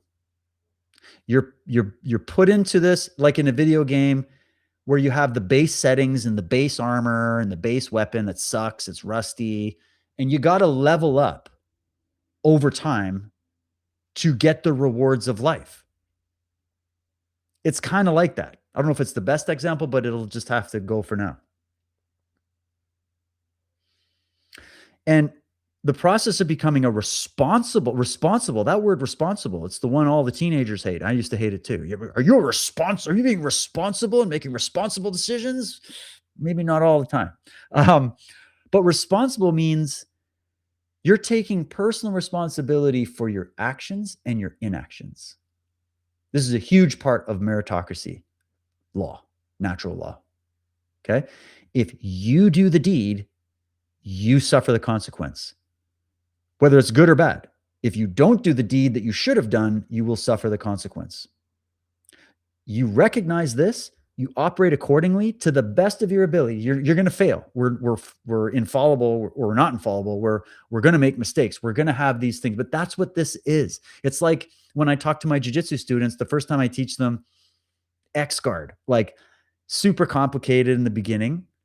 You're going to mess it up so many times. It's going to feel very embarrassing for a while, but so let me finish this. But over time, you'll suddenly now have a new weapon in your arsenal that you didn't have anymore. And guess what? No one can ever take it away from you ever again. Like once you have that X guard baked into your game, into your neural patterns, into your psychology, into your cells, into the fasciae of your body, into your autonomic nervous system. Once it's built to that level, you now have a weapon that very few people have that can literally save your ass and give you incredible skills.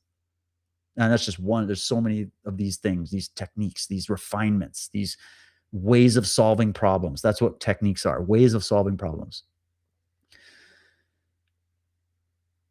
That's hard to do. Does that mean it's not natural?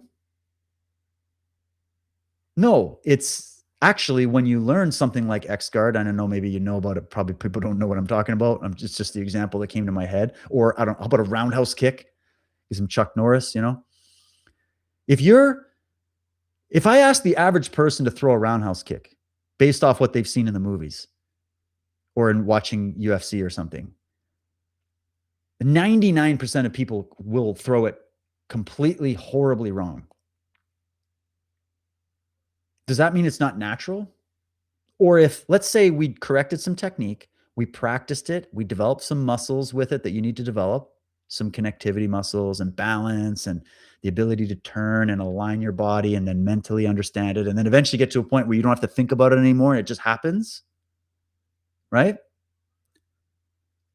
That took time. Give yourself about a year, at least, maybe more, to really perfect a good, basic, strong roundhouse kick that's actually effective and would actually work in the real world, objectively, over and over again. You have to train something until it's a fact of reality, right? Other than that, it's still in development. That's what we are. We're humans. We're in development. Not sustainable development, organic, natural development. It's hard to develop. You're given all the qualities to develop. You were given a leg so you could do a roundhouse kick, right? You were just one example, or an X guard. Like you were given the properties, the ability, but the skill is something you have to bring to it. Then you have it. That's the reward. That's the consequence of practicing, studying, perfecting, make mistakes, clean it up, do it again, revisit. That's when you start to go, oh, it's an art form. I'm discovering myself and individuating myself through practicing this roundhouse kick. Maybe I'll never throw a roundhouse kick in a real fight for as long as I live. That's besides the point. We're opening up some Bruce Lee now. This is about the expression of the human body. This is about an artistic, creative individuation process where I'm going to take my body that has all the abilities and potential to develop a really good roundhouse kick or insert any skill or quality.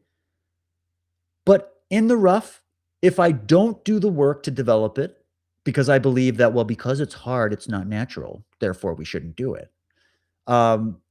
But if I do that, I suddenly now have the objective reality that's undeniable that I have a skill that the person that didn't do that work doesn't have. That doesn't make me better than them as a human being. It makes me better than them at a roundhouse kick, objectively. And if they take the same path by being inspired by the heroic journey that I just took to master this roundhouse kick, they could also master it. There's your equity. See, that's equality of opportunity. You have the same opportunity that I do to put the time in and the blood, sweat, and tears and the technical building and the artistic expression and the individuation process and the failures and all that in order to eventually come around to possessing a new skill that I didn't have before. And the person that doesn't do that will not have the skill. Does that mean I have to somehow transfer half of my skill and ability with my roundhouse kick or my X guard to that person? It can't happen. It's impossible. It's impossible with a roundhouse kick. It's impossible with your money. It's impossible with your everything. It's fraud. It's fake. The only way is if everybody pretends. And now that guy has to identify as a roundhouse kicker. I identify as Chuck Norris level roundhouse kick. Even if I kick, I can't even kick above the knee. And every time I try to kick, I fall on my ass. You still have to respect me as being the same level of a roundhouse kicker as Chuck Norris, because that's what I claim that I am doing. And we're like, but objectively, you can't do it. Why don't you just do the work for a year and come back? And then we'll be like, yay, look at Mr. Roundhouse Kick. Like, earned power, earned skill versus unearned power, unearned skill. That's what we're talking about. And this expresses itself everywhere. So before I get off, let's read the rest of this. So this leads to regression towards collective dependency, this kind of thinking, okay? And the mother state or nanny state, which psychologically speaking is a womb metaphor. I'm not going to break down the womb metaphor. I hope you guys understand what we're talking about there. We're speaking psychologically, okay? Humans think primarily in metaphor. That's something we need to get through our heads. We actually don't instinctively think in direct one-to-one with facts and reality. It's there as a potential, just like that roundhouse kick, but it needs to be sharpened. Discernment needs to be sharpened. Critical thinking needs to be sharpened, right? Just like your roundhouse kick needs to be sharpened. But if you don't think like, I'm excited to go out and start this adventure of mastering the roundhouse kick, that's eros. That's love of life. That's hopeful. That's oriented towards, that's progress. You want to progress your skill level in something that inspired you. It could be painting. It could be anything, right? Cooking. If you don't look at it like that and you look at it like, oh, look at all the other people that have really nice roundhouse kicks. Oh my God, I'm so embarrassed. I'll just fake it.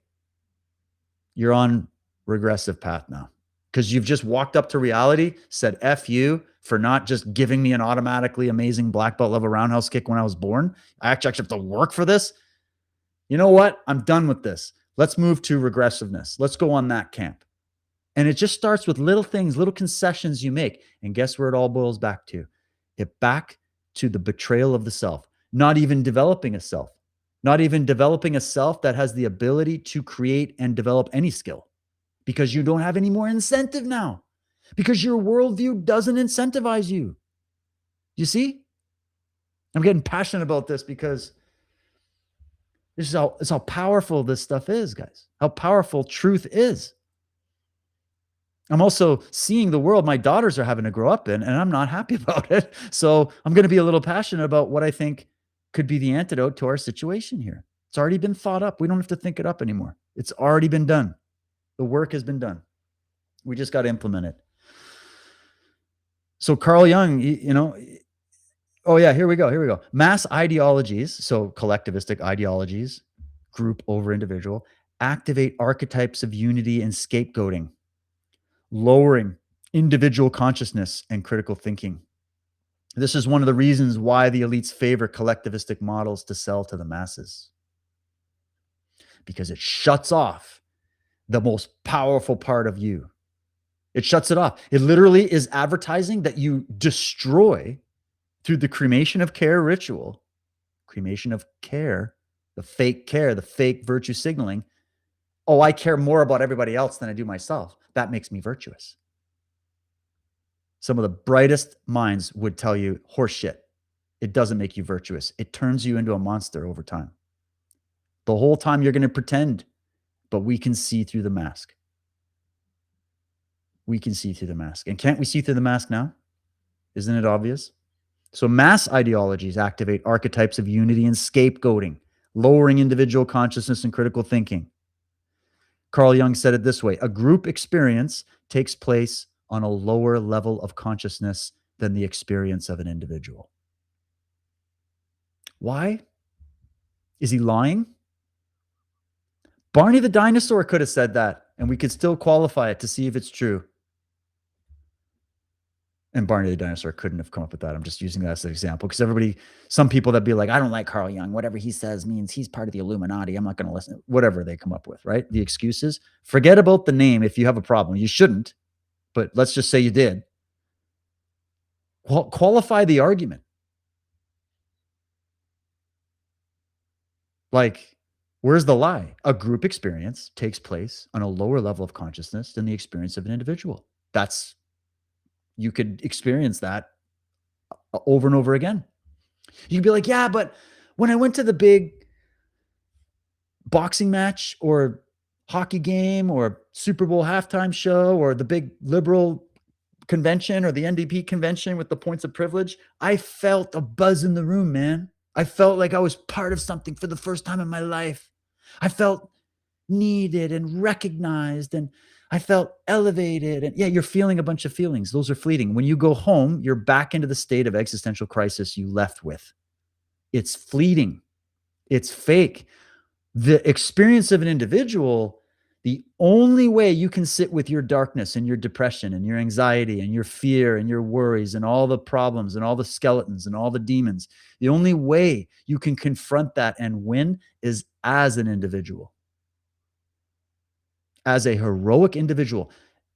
Nobody can fight that fight for you. No one can spare you that fight, nor should anybody spare you that fight, because that fight is the fight you need to have to grow the muscles to be able to bloody roundhouse kick properly. That's the reality of it. So only the individual has that power.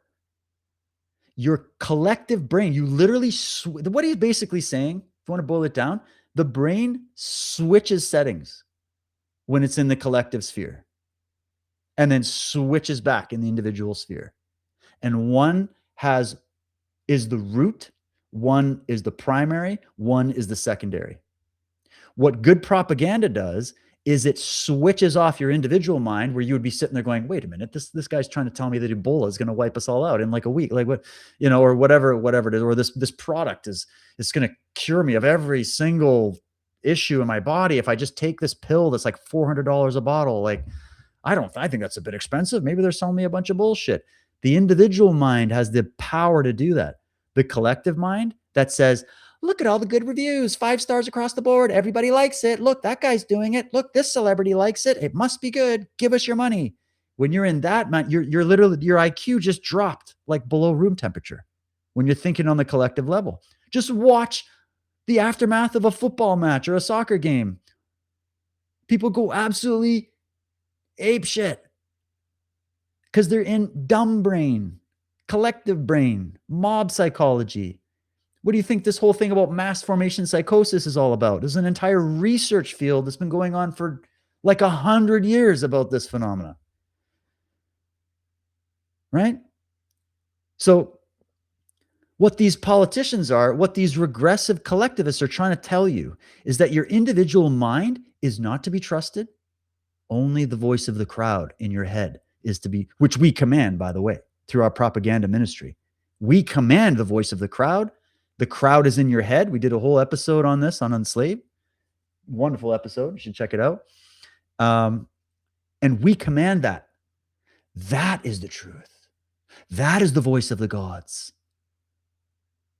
Our oracles, the CNNs, the news updates, the influencer brigade, the podcaster bros, everybody but you is the expert. Everybody but you knows what to do. Everybody but you knows what the cool things are. Everybody but you can succeed in life. That's the lie they want you to believe to keep you disempowered. That's the conspiracy.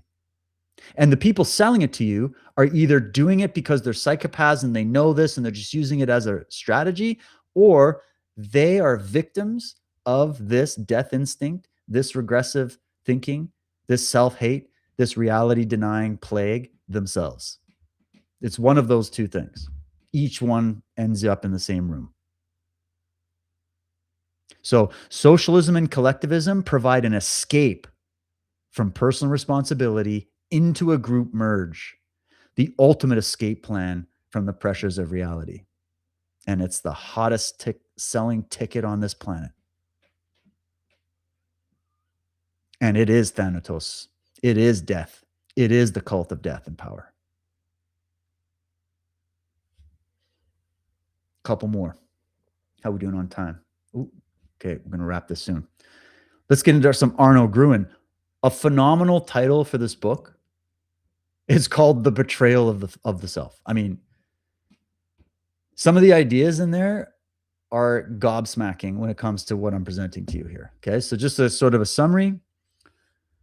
Early betrayal of the authentic self, meaning surrendering autonomy for approval. This is where you do it. This is the deal with the devil. The deal with the devil is not the deal with some horned cartoon character that lives physically inside your head or in some ethereal dimension floating around you. The deal with the devil is the deal with the collective, the crowd in your head, the force that is going to sell you out. Do you ever say, I sold my soul to the devil? Or not that you would say that, but you've heard that. I sold my soul to the devil. Now, if you want to believe in the devil and all that, fine. But I think the devil's in the details. You sold your soul. You sold yourself. You sold your essence. You sold your light for approval from people who also sold their soul. That's the devil. That's the devil incarnate within the human mind. It's an expression. It's a mode. It's a setting. It's a wound. The devil is a wound. We put pictures about it. We tell mythology around it. That's fun and games. The real shit, the real evil is the wound. The unaddressed wound. The unfixed wound. What does an undressed wound do to you? It gets worse. It causes more illness and eventually death if you don't dress the wound, if you don't clean the wound, if you don't treat the wound, if you don't take some time off and rest the wound and heal it. Over time, it kills you. It becomes worse. What if there's a wound in consciousness, in human consciousness specifically on this planet? What if that wound is reflected throughout the masses? Because it's a human thing. We all experience trauma in life, past trauma, present day trauma, right? So there's a wounding that's happened. And there's also people adding to the wound and stoking the wound and pushing it and building it, making it worse. And then you're believing it, and then it's perpetuating it, and it's leading you away from selfhood. It's leading you away from the true kingdom of heaven, which is within you, right? Or so we're told. That's what I believe. It's within you. It's not external. It's internal. So just think about that. The early betrayal, self-betrayal also implies free will here. You didn't betray yourself because you were forced to. You could argue you betrayed yourself because you were coerced to by the toxic society and all the things, but then you're in victim consciousness, which is not part of the true heroic archetype within you, right? So you don't want to go there, even though there's legitimate gripes, there's legitimate victimization that happens, right, when it comes to human beings. But aside from that, the betrayal of the authentic self is based in surrendering autonomy for approval, and it creates a false self focused on conformity, power, and external control. That's the expression of it. Where have we seen conformity, power dynamics, and external control, or the desire for that? We see that in the political world, right? Well, it didn't originate in politics. It originated in the human mind. Now you see the problem. You can't just get rid of the guys in there right now and, oh, it's just the end of Lord of the Rings. We got rid of all the evil. The ring of power got put into the pit. It's over, buddy. Unfortunately, no. That movie metaphor is about you doing that for you. You can't do that for the world. Okay? You get rid of Tweedledum and Tweedledee, there'll be another Tweedledum and Tweedledee eventually, because that program can still get accessed by any human mind and run in reality. So this means the only real solution to this problem, it means we have to generate immunity psychologically from within from this. That's the solution, right? So back to this in the political domain, leftism or regressivism reinforces this pattern. Internalized rage about the constraints of reality, the consequences of nature. I don't like my body. I didn't activate myself. Therefore, I'm riddled with self-hate. Because the only reason you have self-hate is because you didn't actually activate your true imperial self. And so that internalized rage, it amounts to you committing self-betrayal, which is then projected outward at achievers and heroic types who didn't do that. That's who they're in competition with. So while total submission to the collective is offered as a solution, that's the solution. You don't have a self. Your self doesn't really exist. You're going to put a copy, fake, edited Photoshop version of a self to pretend that you have a self. But because it's inauthentic, your true self knows it. And therefore, you'll never let yourself get out of jail free on this. But you have to run a lot of fake pretend on the surface to avoid realizing that and facing that. And this literally causes all the narcissisms, the envies, the greed, the power hunger, the criminality. Like it brings out the bane of humanity, brings out the bad side, the dark side. Because think about it, it's like not having a functioning immune system. Now you're just vulnerable to all the bacterias and the parasites and everything else, right? So it's like that on a psychological level as well. And this idea, when I say leftism, I'm talking about the ideology that came out of the Philadelphia school and the Frankfurt school. That is being echoed all over the place right now. That is what we're up against. It's not coming from some particular group. It's coming from within all humanity. It's echoes of the past. It's shadows of the past. Right? Projected onto the present. And it's built in internalized rage that has to do with your existential crisis. Has nothing to do with whether you like Bernie Sanders or Trump or fucking none of that shit. That's all stage play for you to distract yourself with if you're thinking about it from there. It has to do with this internalized rage. The reason I got into this so much was that I wanted to find out. It wasn't good enough for me to just find out, oh, people believe different things and have different opinions. I wanted to know why. What drives it? What drives myself? What drives me? I also have to deal with the same thing. All of us do. That's why you need a spirit of a warrior. You won't survive unless you've got it. Otherwise, you will betray yourself. And then there's the people who are the betrayers, like Phyllis Schlafly or whatever, that book, The Betrayers. It's funny she calls it the betrayers. These are the traitors from within, the deep state, right? Well, that's the macrocosmic expression of a microcosmic cause, which has to do with the condition of the self of each one of those people who decided to become a traitor and work from within their country to destroy their country. They were first self-destroyed before they went to destroy something that was good. That's the key. That's what everybody's missing. So this dynamic, oh, what was I saying here? I've got to finish that. Yeah. So while total submission to the collective is offered as a solution, uncomfortable fact, it is not. I hate to break it to you. Surrendering yourself and betraying yourself for the whims of an emotionally charged crowd ruled by expert propagandists is just shockingly not the solution to our problem. I hate to break it to you. Okay. This dynamic supports the insanity of normality opposition to genuine individuality and merit. Just making a little tame there. Oh, this is so normality is so insane. Let's just make it as not normal as possible. Let's live in magical child thinking.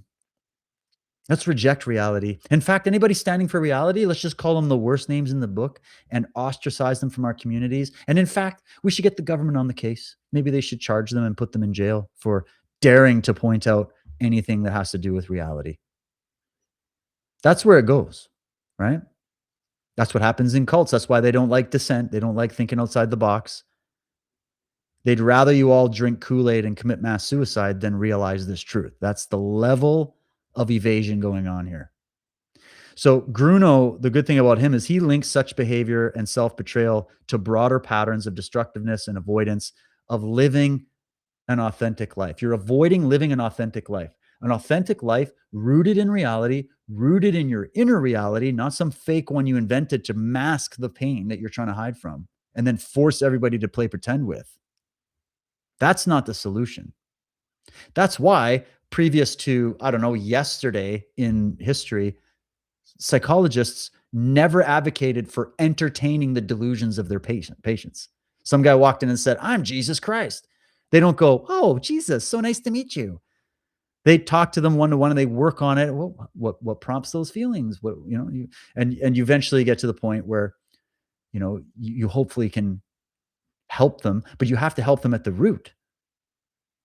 If you start entertaining their delusions, their delusional fantasies, you're encouraging the delusional behavior. That's not healing.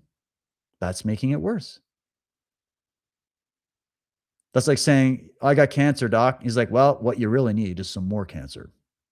Like, it's ridiculous. Anyways, so he links the self-betrayal to the avoidance of living an authentic life that's rooted in reality, that accepts responsibility, that accepts nature's laws, that realizes the purpose of why you're here, which is to forge yourself, to create yourself, to build yourself, to experience failure, to experience success, to experience happiness, whatever that is, and to experience being depressed, being kicked around, then standing up, leading, following. You got to go through all of it. It's Earth School. Don't run from it. Don't hide from it. Don't put Band-Aids on. Just get ready for it. Let's go. It's an adventure. That's the spirit. But that spirit is what they killed, because an adventurous, freedom-loving, curious-minded, empowered, self-empowered person who didn't betray themselves is the number one threat to tyranny in this universe, which is why it is the most ridiculed, despised, and everybody's super fucking quiet on this aspect of what's happening. They all just want to talk surface level, costume level all the time. We got to do that sometimes to get another analysis, but the whole point is to use that to point back to this, and that's where the real lesson is, right? So this self-avoidance produces the epic levels of hysteria, inauthenticity, magical child thinking, and craving for violence, both towards the self and others, that we see in leftists and regressives today. You want to know why they believe in violence? Why everything's about violent solutions? And I'm just going to go, I can't wait to kill Trump or kill this person or kill those people or kill all the Jews or kill all the Christians, or we're going to kill all the people that speak out, that make me feel uncomfortable. Anybody daring to tell me to rise up and become a hero in my life, telling me to stop betraying myself. I want to burn them all down. That inner rage, that violence, it gives it all away. They think they're making some stand for, they don't know they're like literally blaring from loudspeakers that they are self-betrayed. They're self-murdered. Only a self-betrayed, self-murdered people can become that kind of a murderer of reality, a murderer of physical human beings, a murderer or predator of children, a murderer of countries and economies and civil and cultures. Only the self-betrayed. Only the regressives. That's why it's a cult of death. That's what it is. And they act it out right in front of your face and they don't even see it. I just hope we see it, because now you can identify what you're dealing with here. You're not just dealing with somebody on the political spectrum that's different than yours. This is beyond political spectrums.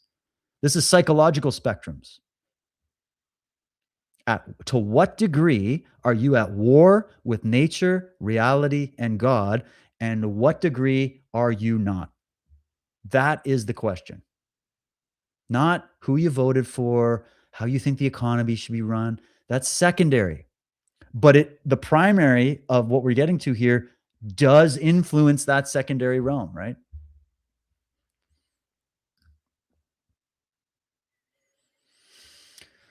How does this tie into everything? Well, let's look at the globalist deindustrialization policies from this lens. Let's go right back to the beginning, where I had you listen to a little bit of Dr. John Coleman talking about the agenda coming from the Club of Rome. Club of Rome doctrine is the doctrine that is seeded throughout all of your governments, all your SGDIs, whatever the hell they are, all the central roundtables. They're all infected with this. They're here to deindustrialize Western civilization and destroy capitalism, which just means free markets. And the reason they're doing that is not to help the poor and needy. It is to create more of that, to create a need for more power structures. That's the truth. If you're dealing with people that are already living in delusional fantasy realm, they're not going to be able to see that. That's the problem, right? But it doesn't change the facts. So deindustrialization refers to the reduction or removal of industrial capacity and manufacturing activity in developed Western nations, shifting towards services, reduced material growth, and managed economic equilibrium, which just means managed decline of all of our economies. They're really good at the slogans, right? The Club of Rome's Limits to Growth, 1972, caused massive PTSD amongst regressives in elite circles about exponential growth and free markets overwhelming Earth's resources. It advocates limits on industrial output and a steady state, meaning centrally planned and highly controlled economy. Sustainable development frameworks. You know the rainbow circle pin everybody wears? This is what they're into. This is Agenda 21, Agenda 2030. It emphasizes constraints on resource use and energy-intensive production in developed countries. Why would they want to do that?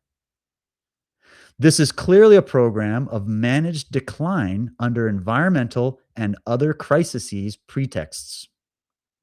So now we understand all the crises.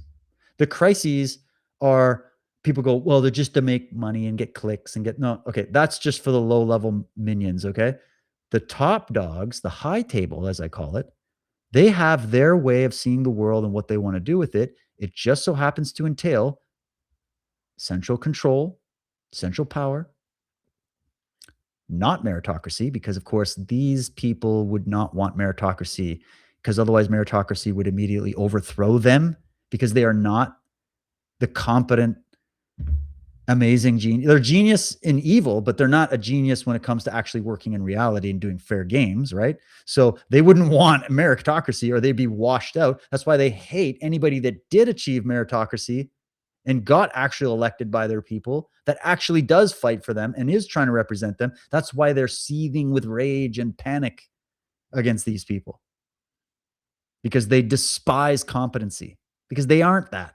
They're only competent in like one area and it's all fake. So is that competency? I don't know. I don't really think so. So this is managed decline. So if you're seeing managed decline and you're seeing your country and it's like, what are they, you're sitting there scratching your head. How could they be so foolish? How could they do this to us? Now you know on an individual level what's going on in the minds of these people and why. Like, you got to know them, what motivated them to adopt the Club of Rome policy. And you always know it because they have the biggest, grandest views of what we're going to fix. It's always in the future. It's the biggest. We're going to save the world, guys. Get on our team, our Thanatos team, and we're going to save Earth. It's always so grandiose. We're going to stop the weather. We're going to stop people from breathing so much. We're going to stop pollution. We're going to stop. Now, these sound noble to people, and there are things we all want to see happen in the world, and there are very effective ways using logic and reason and evidence that you could achieve some of these goals. But notice how it's never just about stopping pollution. It's never just about putting up some solar panels here and there. It's never just about helping some poor guy that just needs a leg up and a little bit of help, a little pat on the back, maybe a hug. It's never just about that. It's about centralizing the economy. It's about more regulations.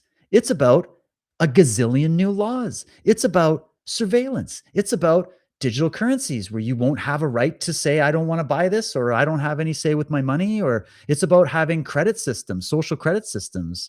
It's about conformity. It's about coercion. It's about power.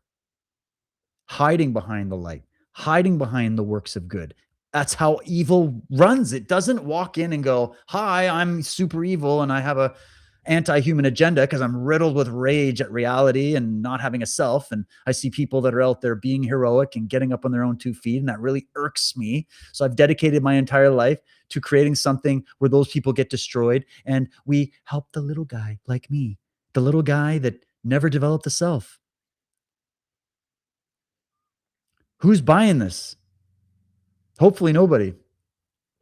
It's clearly a program for managed decline, and the only people that would want to do that are people stuck in the death instinct. That's why they're creating death and destruction with their actions and their deeds. People that have the net result of creating destruction, breaking things more than fixing them, harming people more than helping them, but then covering it in this veneer of that they're doing the opposite of that. Those people are expressing that death instinct, that Thanatos instinct. That's what they're doing. But of course, they're not just going to do it outright. They're going to tell you the bunch of bullshit that they're just a bunch of do-gooders.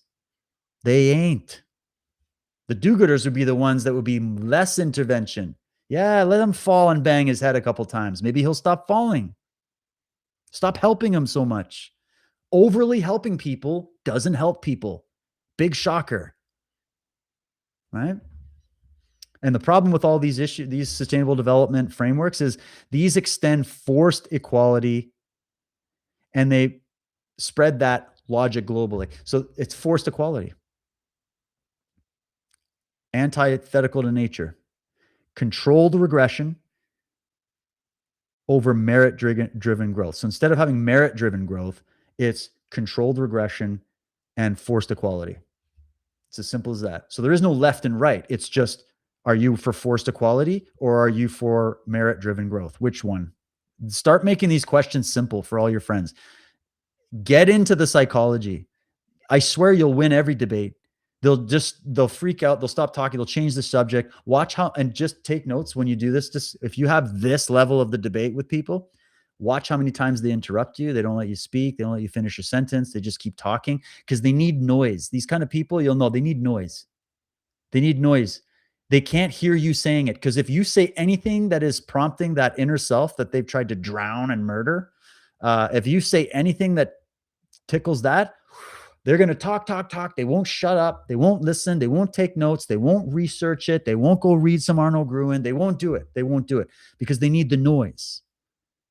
Because the noise drowns out the voice of the self from within. So take notes on that. Don't judge them for it. Don't be mean about it. You don't need to be. You don't need to be a dick about it. You should have empathy for these people to a certain degree, because all prisons are self-made, right?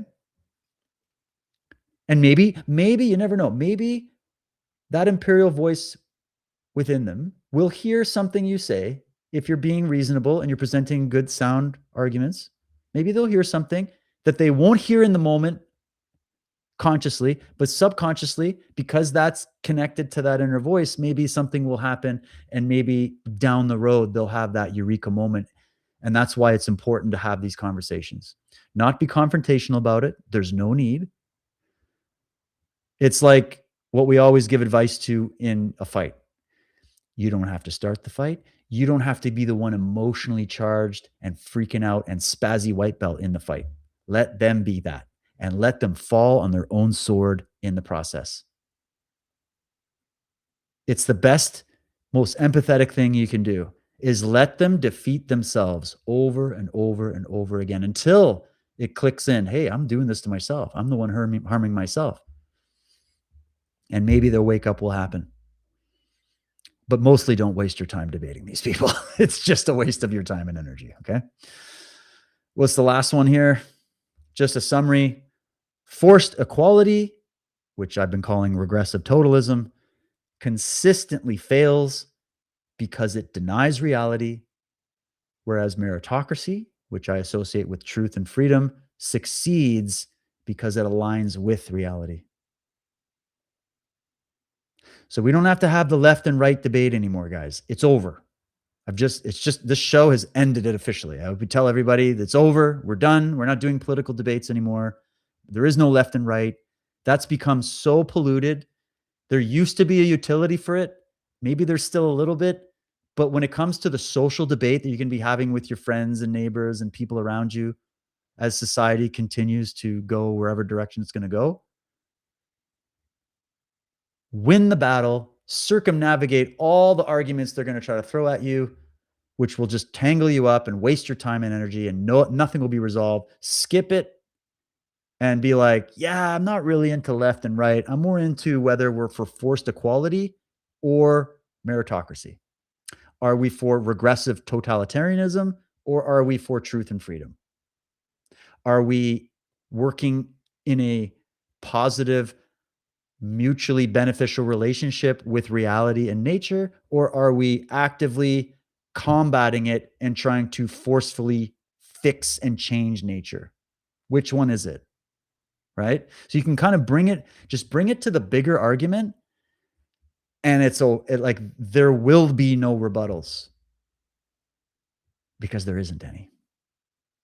I've looked. It's over. Nature wins, truth wins, freedom wins. So there you go, my friends. I hope you all got something out of that. Go and check out all the sources. Hopefully that gave you a little bit of perspective. It always helps to see the forest from the trees. It also helps to get to the roots of things rather than staying on the superficial level. And hopefully at least it gives you a little bit more understanding about what's motivating what's happening and what's motivating people to listen to obvious propagandists who are trying to sell them death instinct ideology, trying to sell them an ideology that just keeps them lulled and happy while your economies and your countries are being plundered and destroyed on purpose by these people. And you don't have to fall for it anymore. The good news is that you don't have to play this game. You don't have to live in this headspace. You can become heroic today. There's my advertisement. Become heroic today. Call 1-800-BECOME-A-HERO and stop being a loser. No, you don't have to be that. You can be what you want to be. You can co-create yourself. You can build what you want in your life, even if the world is melting down around you. It starts with your attitude. It starts with your mindset. It starts with just accepting that this world is not meant to be this comfortable, cozy, happy rainbows and ponies utopia. Not now. That's not our destiny right now. We're not going to be that. We can improve, but we're here to learn about meaning. We're here to learn about will to meaning. We're here to learn about overcoming challenge, which only empowers you. And from that empowerment, you become more heroic. You have more capacity to create even more and positively benefit yourselves and others. And that you have to reclaim your life. Reclaim your life from the crowd, from the government, from the corporations, from the matrix, from whatever. Reclaim it. Reclaim it from the people in your own family, in your own friendship circles that are trying to command you using Thanatos ideology, using control freak ideology. Free yourself in every way. And it doesn't mean you have to go live in the mountains by yourself, as amazing as that might be. You don't have to. You just need to build that mountain in your mind. You need to have a place within that you find refuge, not a place without. I mean, I have a few places in nature that I go to that I call like, this is my church. This is my refuge. This is my special place. But really that's just a metaphor for the inner sacred place. There's an inner sacred place that you need to activate. It is the reservoir of the self, of the kingdom of heaven, of the soul. And that's where you win. That's where no tyrant, no manipulator, no psychopath, no power-hungry maniac possessed with Thanatos instinct, they can't have you there. Hands off. Sacred space. Impossible. From now till death, till the end of the universe, it's yours. It's not theirs. You got to reclaim it. You got to use that to empower you every day to get through this crap that's going on. But go at it all the more. Use it to become who you were meant to be. You don't need to use it to abuse other people or become a narcissist. That's not what anybody's saying. It's understanding the true power of the human soul. And if you believe in that, who's going to touch you? Only the people you let. I'll have a good one coming up soon, guys. Thank you so much. We also are going to be here on Friday. Don't miss the Dave and Monica show. We do it live on Substack. It's free for everybody to attend. I do put the archive behind the paywall, but you can show up live. We do it 4 p.m. PST every Friday. So check us out on Substack. Check out my Substack. Subscribe for a month. Just go for a month, a couple bucks. Browse. There's lots of good stuff in there. If you want to check out some of the stuff adjacent to this presentation that interested you, I've got a whole library there just for you as a thank you for supporting this work. You are my sponsor. I don't blast you with ads of, shampoo commercials and whatever the hell. I advertise my own work. And if you find value, please support it. And I thank each and every one of you who already have. And I thank you for joining me today. We'll do it again soon. Cheers, everybody.